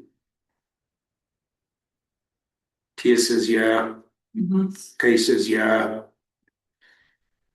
I don't understand it, so I would say. Make it so. Okay, next, where are we? 41. Turnaround required. This is to what Brian mentioned, that fires, guys have got to be able to turn their, wait, this isn't fire, what is it? There's got to be a turnaround at the end. Okay, fine, Yeah, it's good. good idea.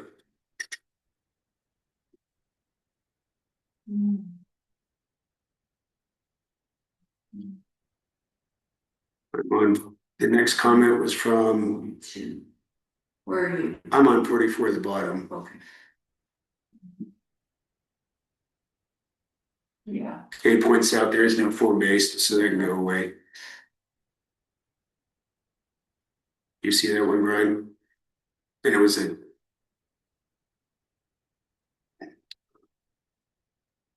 the R page 44. I don't know where you are. I concentrate on seeing it. So I'm under terminal streets. It's under street cross sections and design. Yep, there you go. Nope, you're under arterial, how many syllables? Say that. 4. Okay, where are my colleagues? 106, we're just looking at that, we're Just just removal of Facebook. Yeah, because we don't have Facebook. Farm base. Yeah, let's have it all. If we could get rid of Facebook, as easy as we get rid of form base, can you imagine the to society? Okay, Ryan, we're at our bottom of 44. You call it. There. Nope, not Oh, I there. see, where his cursor is. Okay, go down, go down, go down, there. Keep going, Form-based code. keep going. I don't know, just, Brian doesn't, are you looking at one different than what we're looking at? I think there's some difference. Hmm. Brian and I are looking at the same one, see his cursor. Point him to success, where is it? There's no hyphen in what was typed. Yeah, it was just crossed out number 1. Arterial, Brian, just, We are on minimum public street dimensions. not yet. It's the Well, he's third got- No, where's this reference to form-based code? Can't find it. stop there. 106-2. Okay, -2. Here. Stop. 106 080, go down, Oh, go okay. down to 080. No, right above that. Go up. Up above. Above, You may not have all the comments. okay, right there. It should be right there. There it is, stop. Right above minimum public street dimensions. Right there, and. In the- one day, okay, and one you're is- right. It's crossed out. I don't know why you're not seeing all the Paragraph. comments that we're seeing. That whole paragraph, you know. There is no form base is the point. So anything below that that's referring to that comment doesn't need it. Maybe Brian does. There's a colon after therein, so it's development. What's it referring to, where you are right No, I now? don't see a colon. I have There, in the FB zone, street design shall comply with the specific standards therein, period. well, take the sentence out, because there's no form base. Actually, the whole paragraph. I would disagree with that because the paragraph refers to making off-site improvements on streets that are impacted. Let's spend 30 more seconds on this sucker, because we've got Okay. I 16 minutes Take left. that sentence out. Yeah, take that. Make it go away. I removed it. Okay, let's go.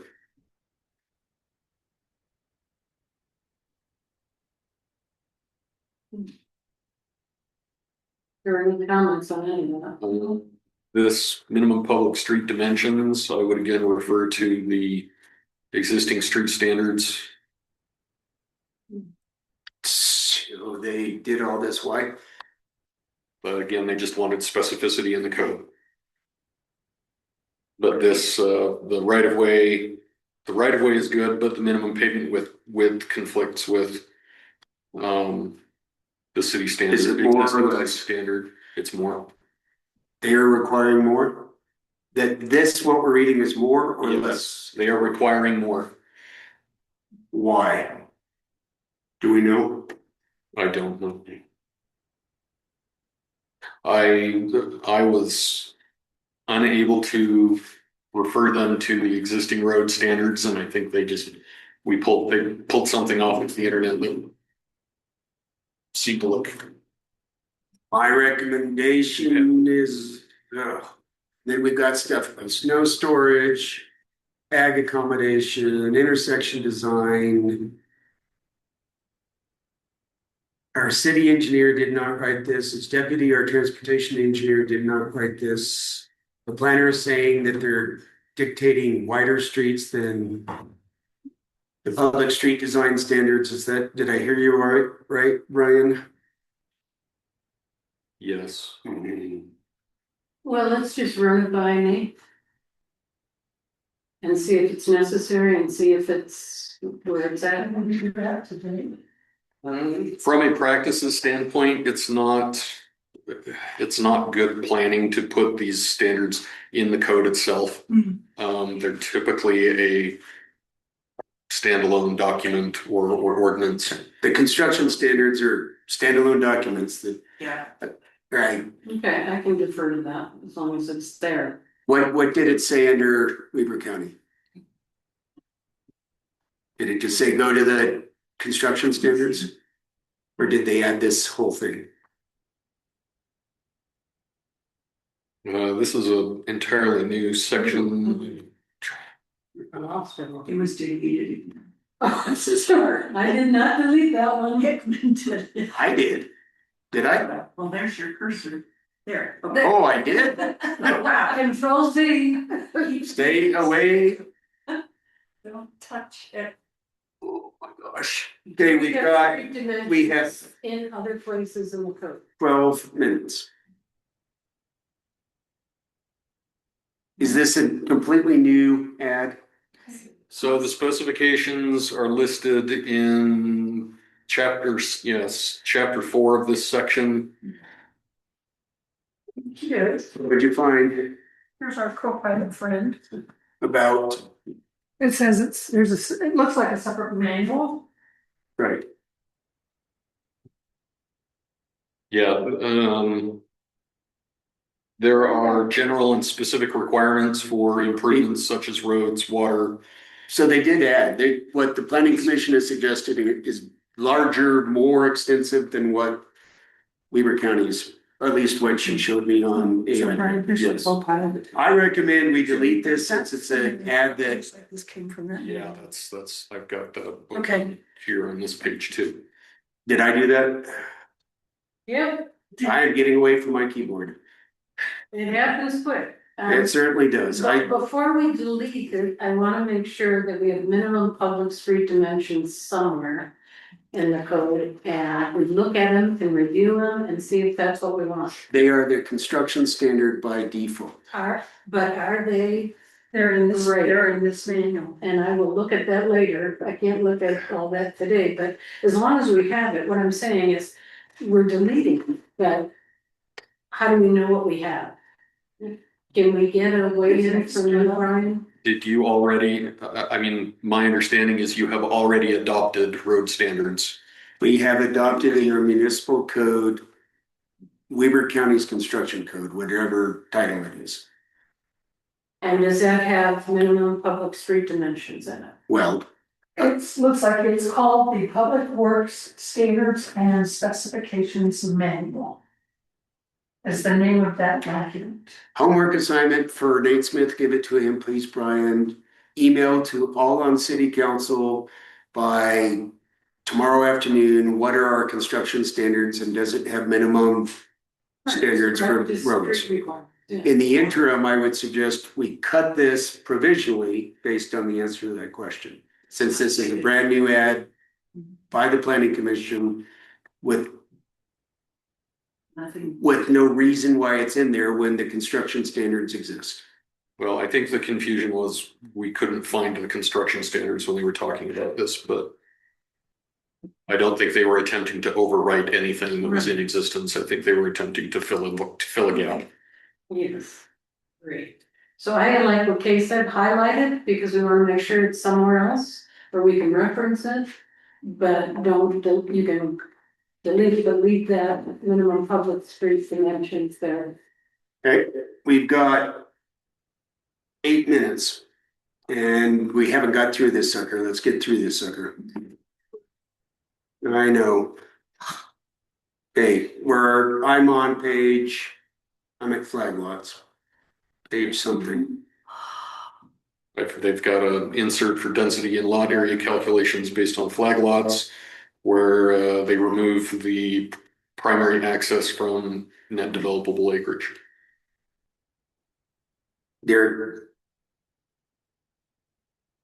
What did Derek recommend? My recollection is to not do that. Yeah, Derek's recommendation was that that was excessive. Yep, so I recommend we take that out. I recommend the minimum width be 24 feet. As approved by the local fire district, as the language is in there. The planning commission also did add an access limitation that no more than 3 lots can be served by a single access strip or shared private access easement. And what was it under Weber County?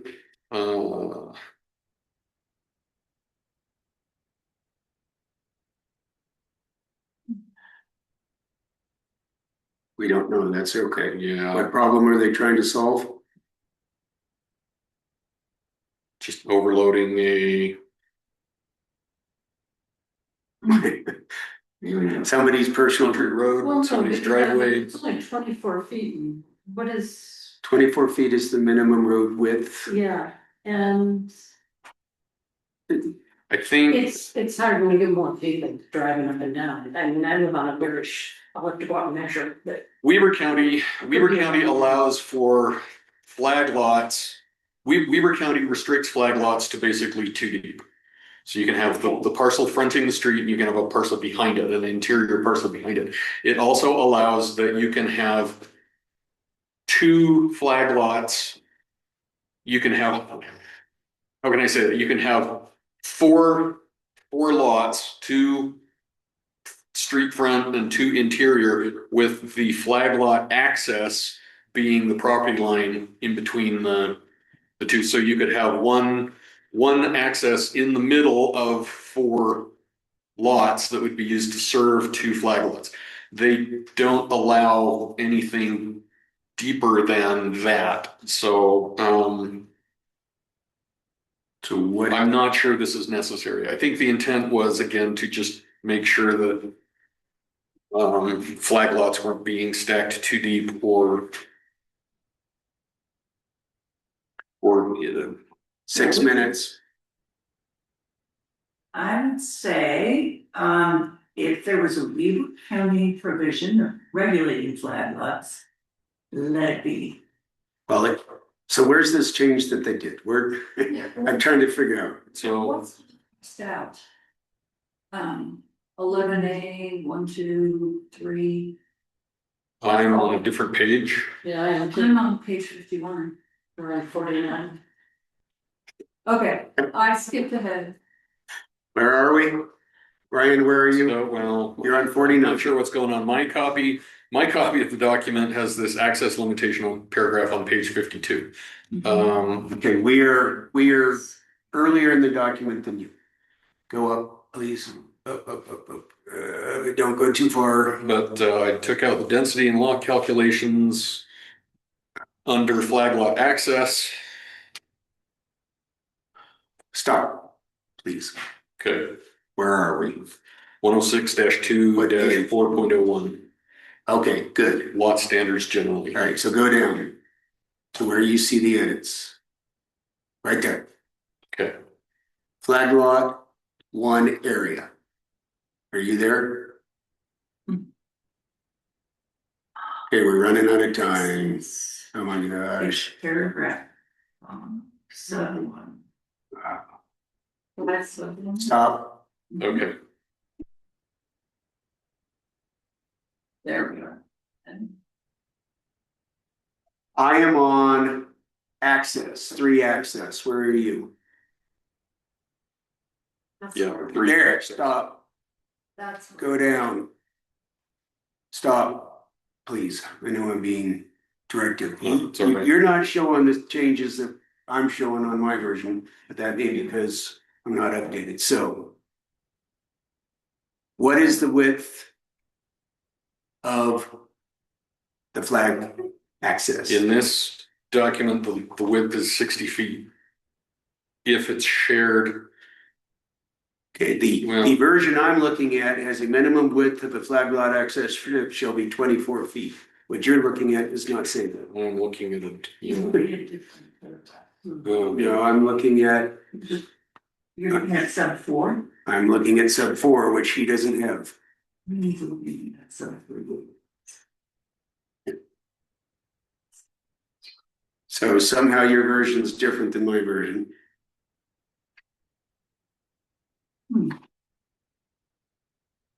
I don't know what's going on. I'm confused. Mine too. Staff, do you have an extra 5 minutes? I have the directions on how to take care of it. Okay, So she can leave, then I can do it. thank you. Kathy, we salute you and your brilliance. I promise staff that we're not gonna stay here more than 10 minutes late. Thanks, Kathy. Thank you, Kathy. We've got their subdivisions. Well, let's get through this sucker, but we can't be here for another 2 hours and we're only halfway through. No, we're. Uh-huh. Well, I don't know why, it's different. I'm seeing something different. I am too. It's like you say, it'll be 24 feet. Minimum 30 feet in width. And Brian's is projected, right? Hmm.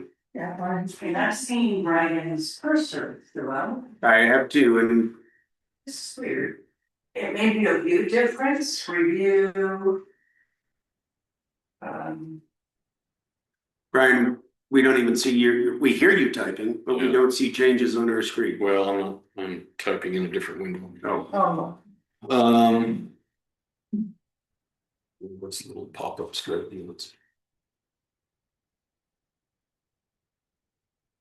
okay. The version that I'm looking at, 3, the planning commission struck paragraph 1, added new paragraph 1, no access strip. Is that the one you guys are seeing? Mhm. Right. And that's not the one that Brian was showing. And Brian, make sure whatever you pull up is the one where we just made all these other changes. Audience, thank you for being soldiers and hanging on as the sausage is being made. We're putting lots of spice in it. Lots of spice.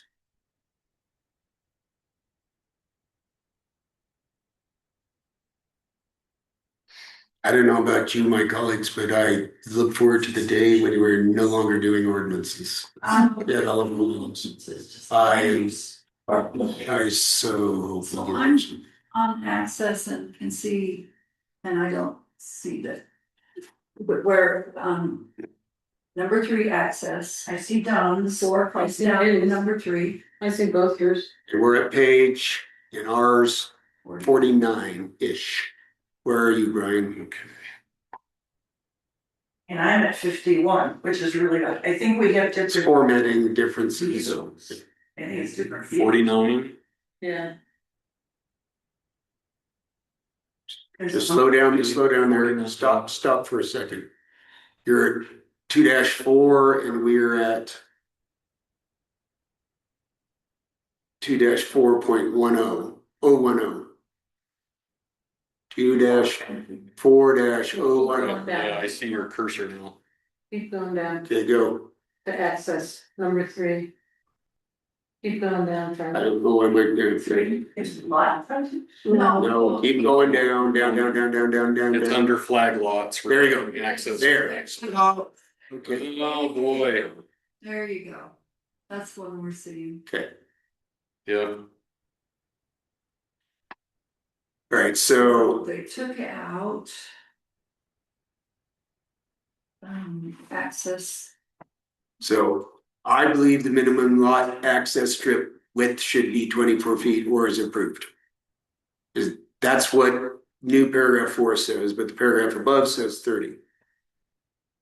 Are those conflicting? Let's do 60 to 30. Yeah, let's just fix it and move on. Okay, so make 30 24. Unless are those paragraphs speaking to different issues? Trying to decide. I don't think they are. Because what Derek said was 24 is the thing to go with. Again, this is if it's going to be a public street. Yeah, I think this As it says in the future. number 4 can be struck. Well, the fire district has to approve all these because they're the ones who fight a fire. So Brian's saying 4 can be struck. Okay. As long as it says 24 in 3. And Brian, we don't see your changes if you're changing this. They're not real time changing.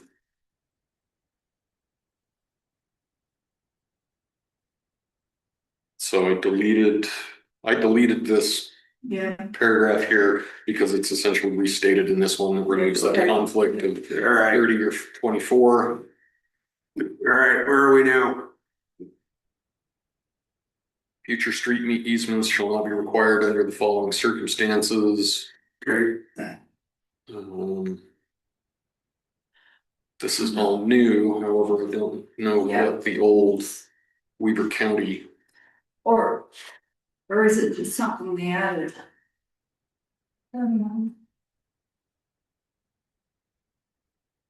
Which page are we on? On the phone services. What problem are they trying to solve here?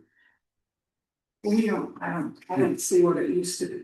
Again, I think the mission was, not stated clearly. They looked at the codes, they tried to make them better to fit our valley. So I think we just need to accept, decide what we want and move forward. I don't know if asking what they were trying to solve is the right question.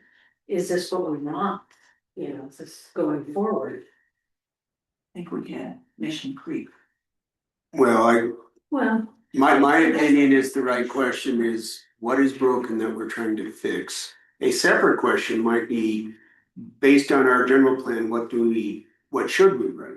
there you go. Let's. But I think the first question is very appropriate too, but I don't know what to do with what we're looking at right now. I know, I don't know either. I'm not a street person. And I don't know what was in there, but what they've replaced. Well, I think it's all there in black. Well, I can't see any black. But it didn't delete anything, at least in the, Yeah, I don't think they deleted, they just kept adding. Well, it says, the black says the future street easement shall not be required in the following circumstances. right. And that's all blue, so was that what was there before? Darn good question.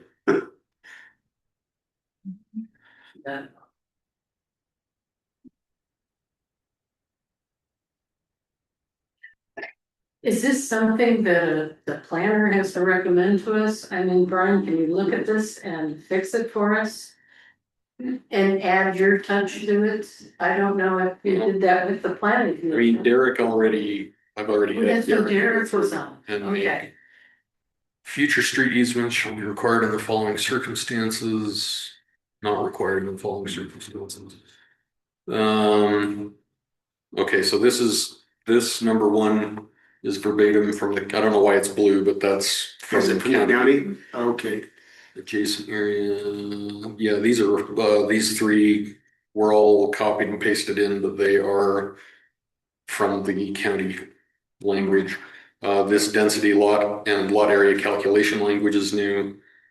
Again, primary access shall not be counted towards net developable acreage in a flag lot.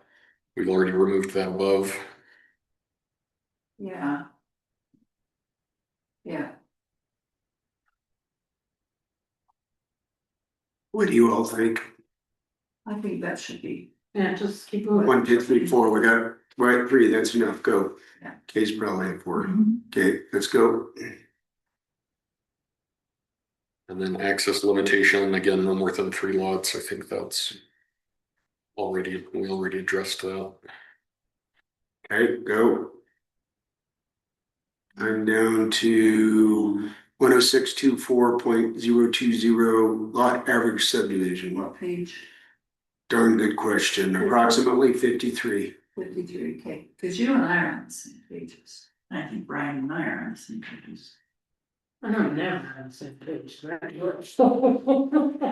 I see. Average service. Peggy is wondering, saying we don't. Yeah, so that those zones, A1 and A2. A1 and A3. A2. And A3. A3, we don't. Yeah. All right, so this change that they made to whatever it is, an averaged area and width is. Okay, you made a statement. Yeah, let me see.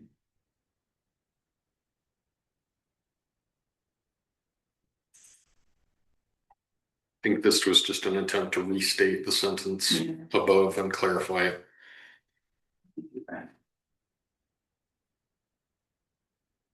I was finding a better way to say it.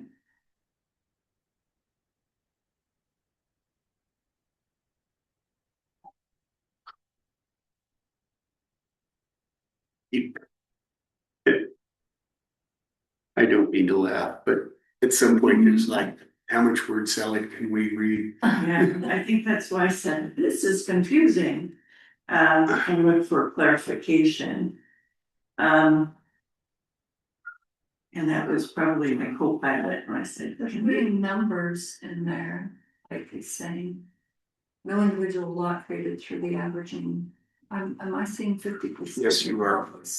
What was crossed out? I'm not seeing 50%. No, I'm still seeing 50%, and Brian's got it up on the screen. I have 50%. No, I'm looking at what's crossed out under the average area and width of all lots to comply with zone standards. There's stuff crossed out Mm-hmm. and below that. So I'm comparing, I can see 50%, but I don't see it above where it's crossed out. That is smaller in lot area or lot width shall be excluded from the calculation, so I'm wondering if that was the piece they were trying to do, and they gave it a 50%. So if I understand this, the average area and width of all lots should comply with the zone standard, so when they're making the subdivision, the lots still have to comply with the zone that they're in. Right, so you can't, when you average all this, no individual lot created or lot averaging should be less than 50% of the required minimum for that zone. Look at the comment, because I'm sure I cut and paste and said, what is it saying? It says that lot averaging, zone minimums can't shrink any lot 50% of the required size. Except if you're clustering. And Is that saying? and you exclude non-conforming lots from this calculation. Is that saying you can't exclude existing non-conforming lots? It says you must exclude. You must exclude. And you can't use it to increase subdivision density. What do you think of this paragraph, Brian? It's a long, it's a tall drink of water to get through. And but no, I think when lot averaged subdivisions are used, I think in terms of creating a lot average subdivision, which not all subdivisions are, but it does not increase the net density. It maintains that no lot can be smaller than 50% of the required minimum.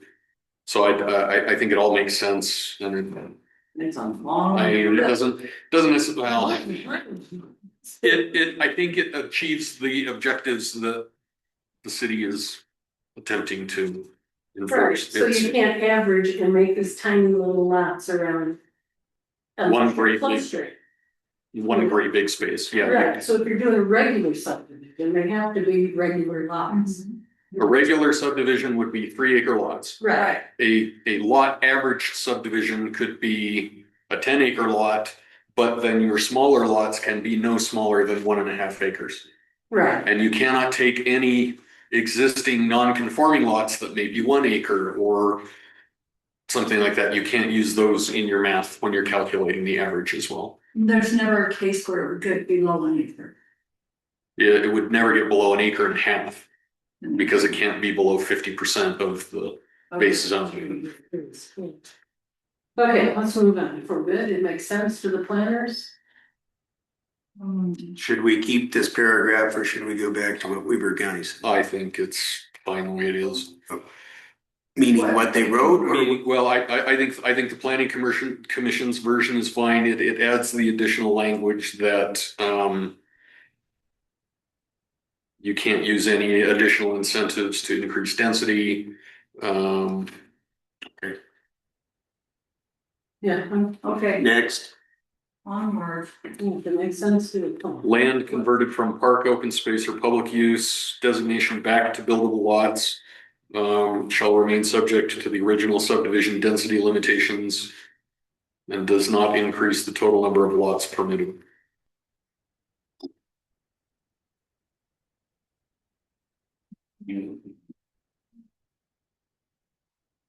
So if somebody acquired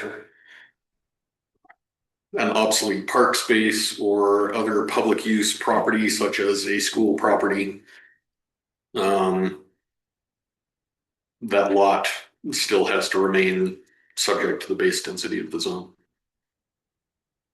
Okay, Okay. Sounds. next, I went on down to 69, this K was. 69 or 59? 69. Holy cow, all It right. was one in links fix, that's. All Yeah, right, there, fix the links, admin, page 69, here we go. Sewage disposal. Here we go. 69. 72 on the version running. yeah. Oh, then. What? Nothing. You say Just a state code 10-838, Brian? Is that in there? Where did I? Put that in? Oh, yeah. my Could we go past the canal improvement? We're on, yes, I think so. We're on sewage disposal, 10642.020. Where are you? I'm trying to do that. 10642. 10642. Is there something you wanted to look up above, Peggy? You had a question about me. Just that, yeah, it's just for Brian, just for. So there's, oh, man. So Brian referenced municipal code and state code 10-838, which I'm not seeing in there, so.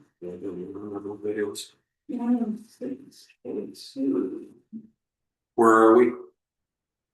Are we at sewers? We Yeah. appear to be. I'm sorry, team, I can't get there. Page 69, I'm at 75. Is it? that's probably why you can't get there. But what you just send that Online, are you looking online? Yeah. I was had every first or every no. 10642. 020. 020, I need that. Okay, sewage. Well, if you put May, it matches our municipal code. That is true. So. We wanna Fine. discuss that. And you know, it's really gonna be up to the. Sewer systems may be, yeah, that's. I'm fine with that. Okay, so it went down farther. Where are we now? Kay has a note. She talked about the May versus Chanel. So you, I think the shall would be more in play if the city operated the wastewater treatment system, but where these are, independent public sewer providers and their capacity to serve new construction may be limited. It may not necessarily, we as a city, it may not necessarily be prudent to require that they be served yeah, unless the sewer company is willing to give a will serve letter. I just read it would be different for, yeah, you got it. Okay, let's go. good. So I had some comments Where are you? on 106-4-2.03. Okay. The comments are not in this document. Somebody, who was it? I got a comment from somebody after the public hearing requesting that we add this language about stormwater facilities and practices intended to address both wrong. It was Who, this was back in early April, Kurt Langford. So this I first paragraph might have you been wrote, Ian, yeah. this first paragraph you wrote. Yeah, just this first paragraph was inserted at the request of a citizen. The planning commission didn't have any qualms against it. Yeah, I like it too. applicants with regulations adopted standards, yeah. I don't have a problem with it. It's unenforceable, but Yeah, it makes people happy, keep it in there. yeah. Okay, next under sidewalks and pathways, 106-4-2.06. 5-foot sidewalk, That was from Weaver That was County, from right? Weaver County. I did have some comment, I did have a comment in there from the end of April, asking about whether or not we need to include the American Public Works Association quality standards and ADA references. I spoke with our engineer and said that those are not necessary in the code itself. Those Sharon, I broke my promise to you, by the way. after 15, after I It's admit okay. it. You'll forgive me? I'm good. Okay. There you go. We need at least one of these walkthroughs. Let's get this sucker done. All right, where are we? Then under one oh Hang on, six. Gene, just got a question. I think we're there, sidewalks and pathways. Good. So we have an ordinance that we'll look at some point, Ogden Valley pathways. And in reading that, it was not, there were no sidewalks in that from what I read in the Ogden Valley pathways. So Right. where would sidewalks be This is for sidewalks for for what? within a subdivision. A subdivision. That is not necessarily connected to the valley-wide trail network, Okay, but these would be internal pedestrian networks within the subdivision. okay. If the city decides that a sidewalk is required. Well, elsewhere we have said, because we debated how many sidewalks are gonna be on roads. So we said they have to be in subdivisions. So this defines they will be 5 feet. All right, yep. I'm okay with this. Okay. Man, we were close. And then the planning commission on 106-4-2 made substantial changes to ditches and canal improvements. They wanted to ensure that subdivision creation did not Change the. interfere or impair water delivery Right, throughout the valley. which I was okay with. No comments.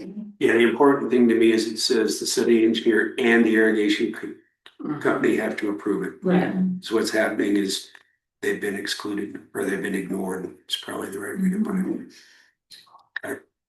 Yeah. Okay, I'm okay with that. We're at 76 people. There's usually just a few points. Yeah.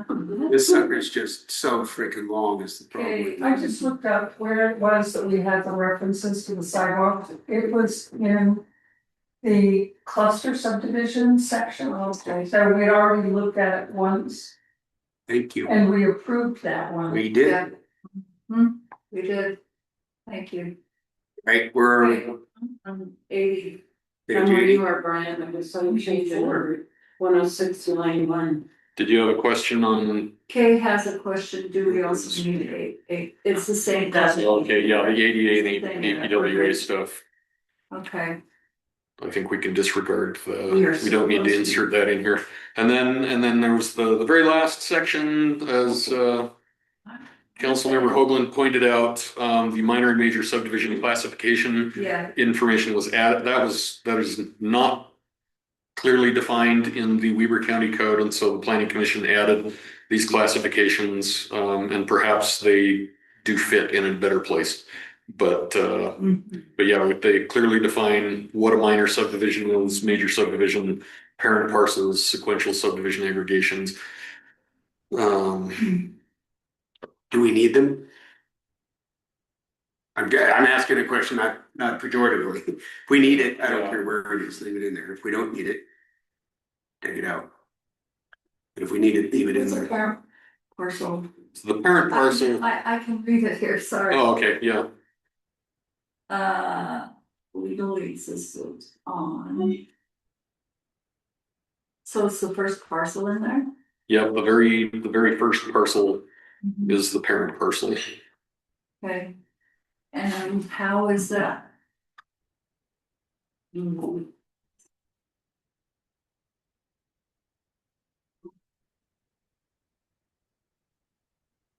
So I believe that the clarification on minor and major subdivisions is helpful. The language in the Weber County version is not specified or silent in many cases, and so. Sense of the council? So just a question, it says minor would be creating 4 or fewer lots from a parent parcel. Does that mean the parent parcel and 4 lots? 4 or fewer lots? I mean, Potentially 5 lots. so one of them is always going to remain the parent. So if you have a block and you divide it into if you have a block with a parcel ID number, a tax ID number that the the tax assessor, the county assessor gives them, you're gonna have, parcel number 1. That's the very first parent block ever. If it gets subdivided, you're still going to have parcel number 1, but now you're going to have parcels number 2, 3, and 4.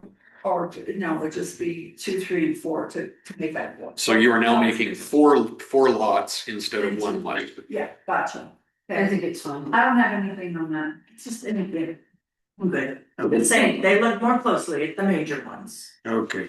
Yeah, that's good. And typically minor subdivisions are handled 100% internally, administratively by the land use authority. They vary, they don't often even go to the planning commission. Those could be some of the family owned. Exactly. So when I want to divide 2 lots for my kids, or I want to split 1 lot off and sell it because I need the cash, or, Okay, we're at the bottom of the We're at document. the bottom. So, So, Brian, did you write down your homework?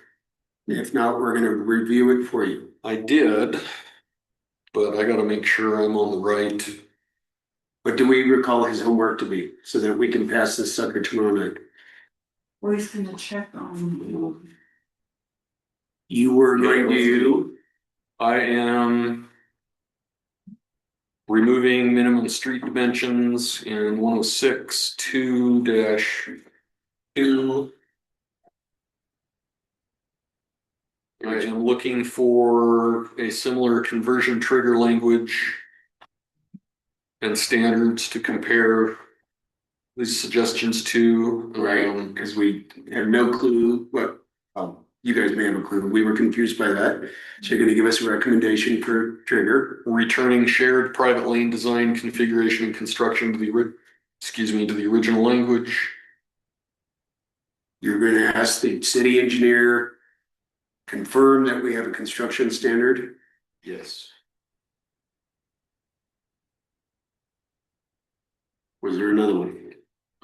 Did we talk about those 2 competing So there lists? were 2 lists to combine, plus including anything in Weaver County that was excluded. What section was that? That was, my reference is 106.1164. But I'm not sure, it's a higher on the page. Ryan, do you have notes to this?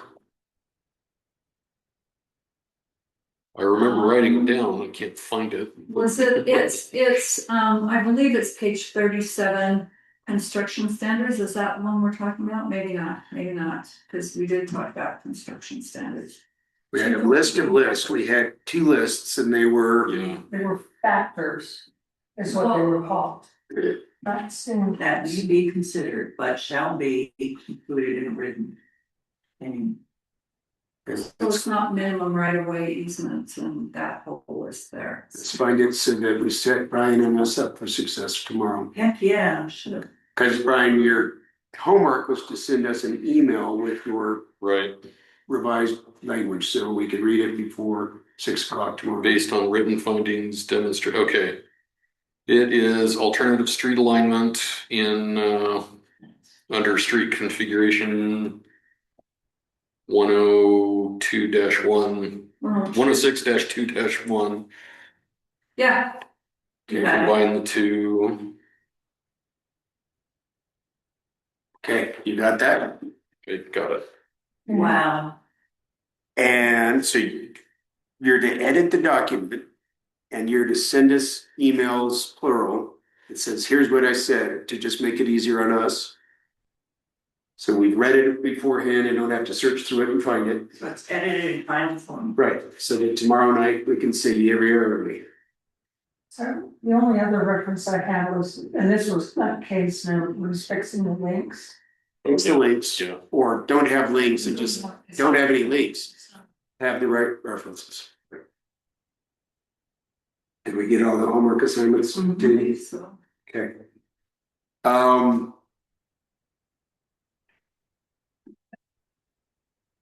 Woohoo, this was a long one. Okay. Before we adjourn, sensitive council. We've been here 2.5 hours. We need, 4 meetings. Well, we need to, But through. we may need them, but tomorrow night, assuming, I think we can pass 106 tomorrow night, assuming that Brian sends us stuff. Have you guys read 1087, the supplementary? This one's 80 pages long or something crazy. Yeah, crazy. What a mess our whole line is good, isn't it? The fact we need something like supplemental, but I personally think that I can get through that one quick. I didn't have any huge heartburns in that. Peggy, have you read 1087? Yeah, and I actually thought we passed it. I thought we talked about it. Hey, have you read it? No big.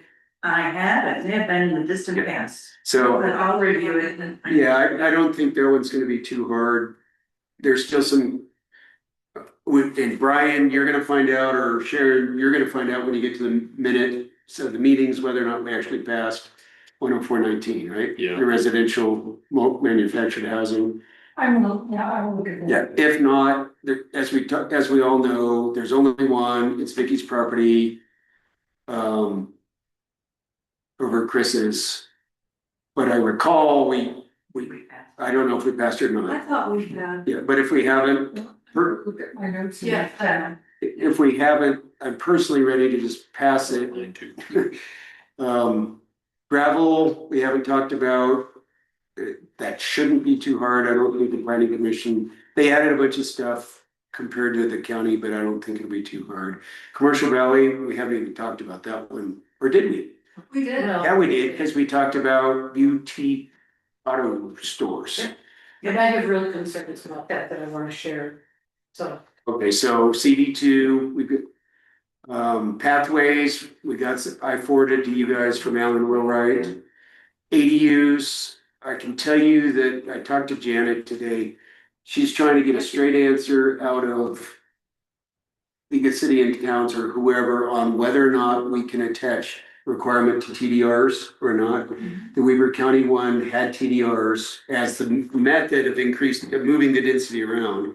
Because if we can't, we're gonna have a situation where density just becomes created and we can't manage the density in these things. And so, If, so, I would just say, this may be untested and no clear answer. right, so we're just gonna have to, According to. right, so the planning commission, at least my quick read through ADUs, took out TDRs. So if you guys haven't read it, I read it, yeah. okay. And it looks like they did. Right, and so that'll be an issue, and short-term rentals, I haven't even touched that, so hopefully tomorrow night, for sure, we can pass 106. I would invite everybody to read 1087, I don't think it's gonna be too ugly. So I just scrolled through it, I've read it, but you've got a couple of remarks, there's a lot from when there's a lot of other comments. Yeah, from team 3, yeah, Yeah. they also have the accessory dwelling unit section here. in 1087, And what I'm Yes. saying, so I think we just need to have consistent language. And that's gonna be a tough decision, that TBR thing, and so my question is, Brian, from the state, not requiring them, can we go more restrictive than the state? That's the questions that are being asked, that may be a legal issue. For TDRs, Mhm. regarding whether you can require a TDR For for an an ADU. The state code is silent. Mhm. It doesn't say anything about being able to require a density credit in order to apply an ADU. So a strict interpretation of it would be that every lot with 11,000 square feet is entitled to an external or a detached accessory dwelling unit. If you want to require TDRs in order to allow those, then it's untested. It may go to court. Or it may require the legislature to clarify. Can I ask you maybe an unrelated question, but we're talking about ADUs and I've read some feedback from residents about internal ADUs. Those are already permitted, what do they want? Well, they were asking that they be permitted. Oh, Yeah, they're already allowed. they're already permitted, and the footprint be as big as the bottom of the house, it's not, they didn't restrict the footprint, as I understand reading the ADU ordinance. I think it's in the ADU ordinance that internal can go bigger than 1,000 square foot. But I'm going back to the legal question. So if it's untested and we write an ordinance, I guess I'm trying to look at where we're going with this, because if we do say TDRs and it's not been tested legally, do we put ourselves out there? If we say no TDRs and never, like the state does, so I'm Well, wondering the where we state go. didn't say no TDRs. They did not address it, so that may have been an issue. They didn't even think of that. And it may be an unsettled question, and you have a portion of our general plan that retained TDRs as one of the many tools to manage development.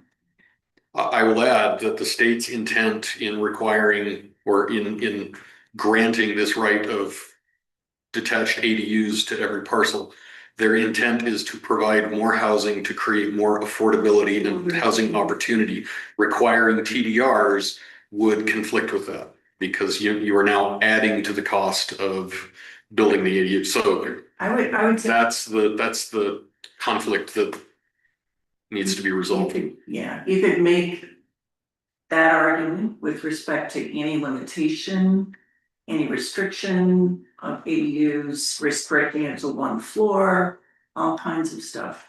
I would be cautious saying it will restrict, it will certainly add to the cost.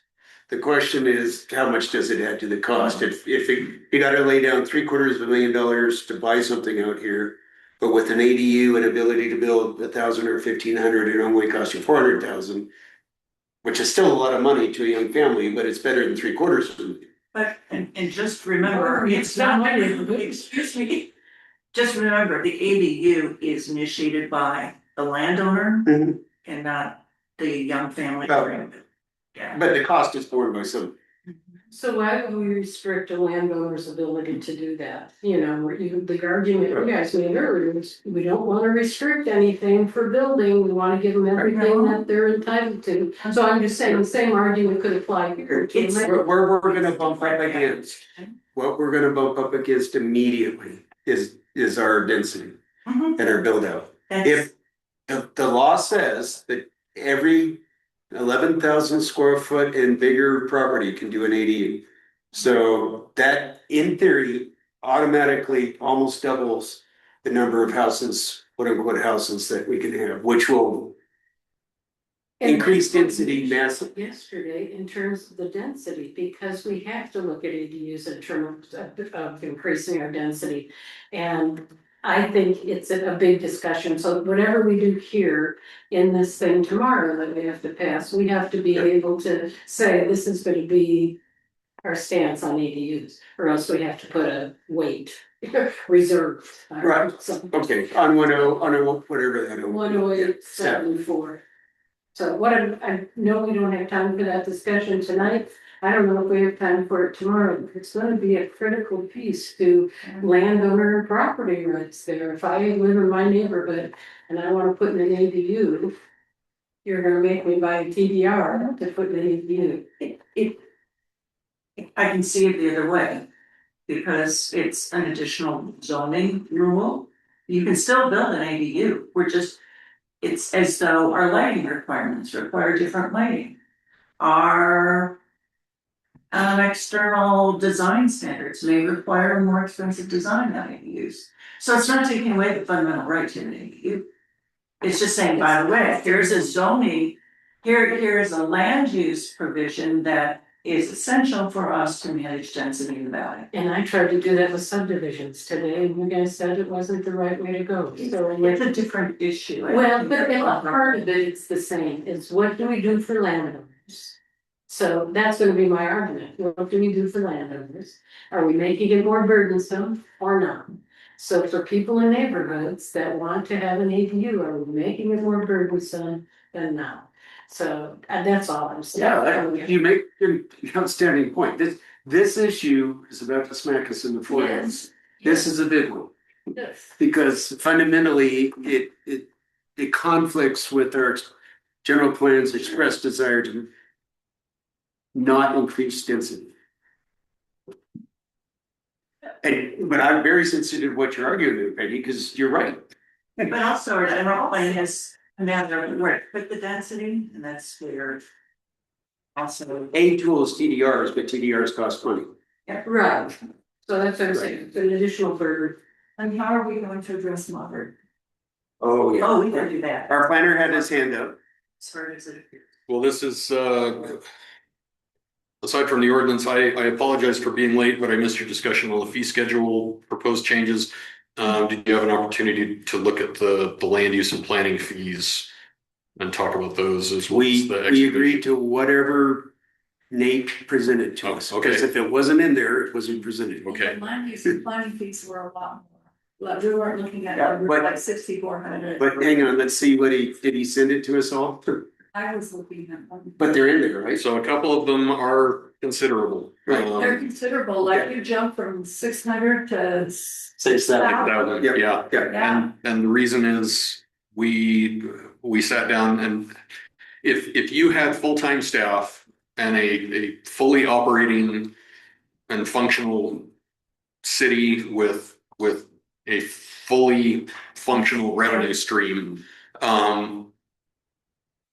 these costs could be considerably less because you would basically be underwriting or you'd be subsidizing them through other activities. But where you are using JUB as an on-call review technician to go through these plans, we felt like with the time that it takes to go through, you know, our multiple layers of staff and putting together public hearings in particular, those are the most expensive. You know, anything that requires a public hearing requires a lot of extra hours to notice and to attend and to wrap up. And so we felt like, yeah, it's a lot of money to ask the developers, but we don't want you as the city to be losing money because JUB has to take this time to accomplish these activities and then bill you for that time, but you're not recouping it from the cost of the permit application. Right. So Other times we have raised fees, we've had to have studies or comparisons, do we have to have that? Depends on the kind of fee. Yeah, so We do have not to for these. apply to this.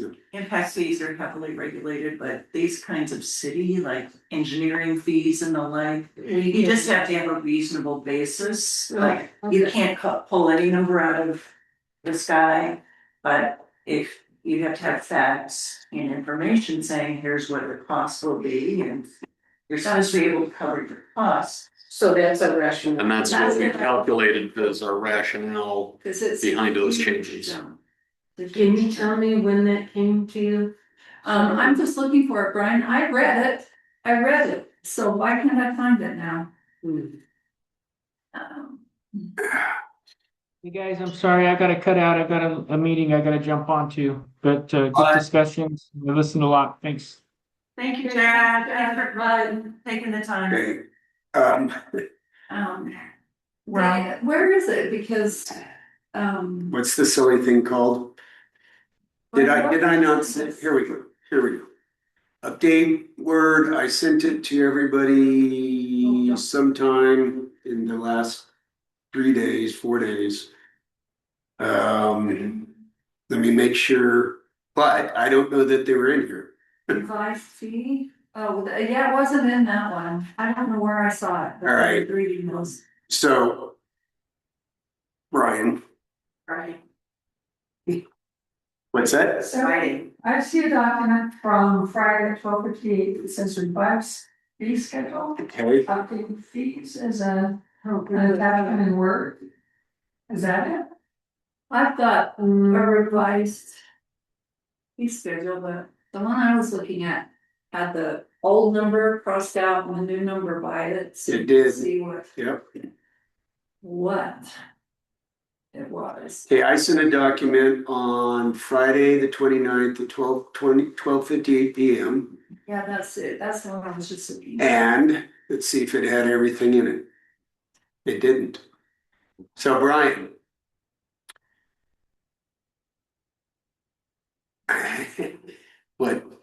What Nate forwarded to me to forward to everybody did not Did not have include it. Okay. Okay, did not have the changes showing, but some. not for those actions, so. Sorry about that, guys. So the homework assignment between you and Nate is to get us the revised fee schedule. Thank you, Tia, for catching that. So, the notice is supposed to go out within the next 20 minutes. I don't have a final notice yet from Jen. I will add, You could put it in there now. Oh, I found it. Janet sent it. Oh, Yes. Janet. It's a redraft excavation. It's a zipped file.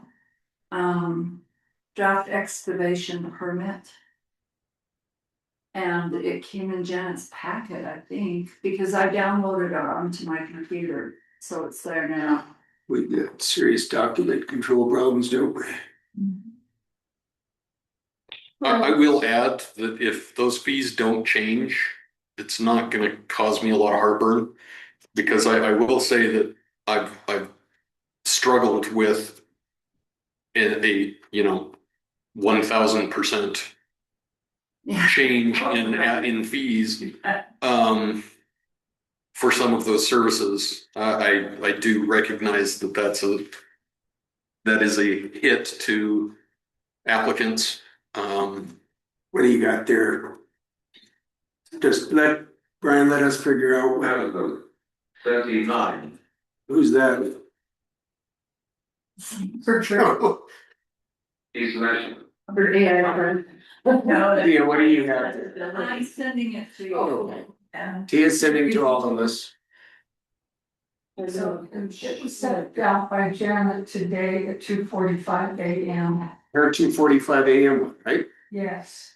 And that draft excavation permit and application fee structure changes is a zip file. So if that's the one that has everything in it, I just sent it to you guys. you should already have it.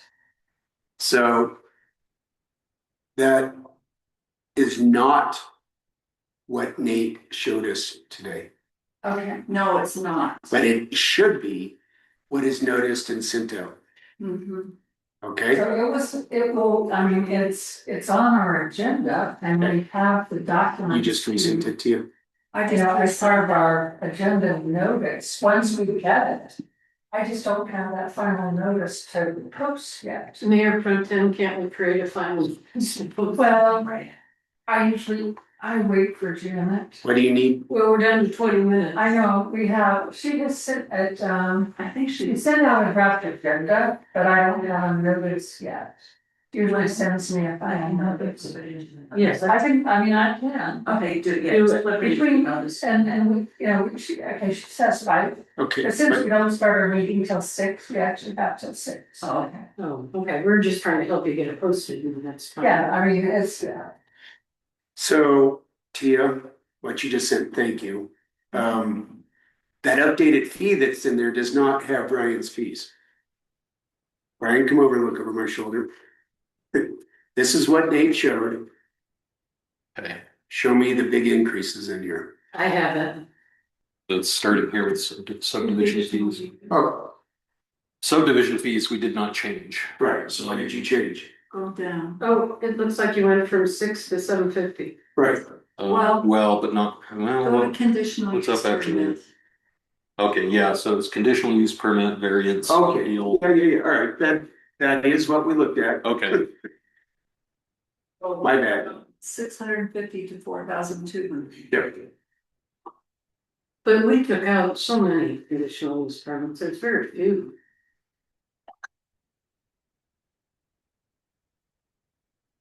All of those have jumped considerably though.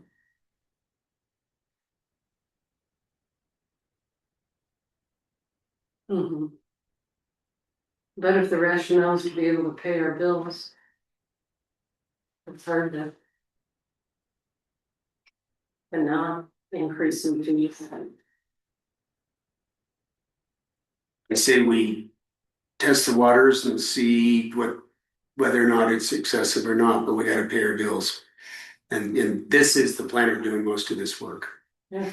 Yeah, I agree. And some conditional use permits will be easy, some will be Right. absolutely not easy. But the easy ones will still get a big fee. Right, but they don't balance. But is there a way to make it proportionate to time? Yes, one of the methods that we've employed with other clients is we create a task order for every application that comes in. We track our time according to that task order, and then either collect a retaining fee up front, and then reimburse the unspent balance, or we bill at the end before issuing the license. We calculate what the fee will actually be. See, these were our actual hours. This is the actual cost. Excellent. The only challenge with that is that administratively, if we get a lot of applications, it creates a lot of different job numbers to keep track of, but we've got a system to do that. So There you go. we could use that task order method as an alternative to just the flat fee.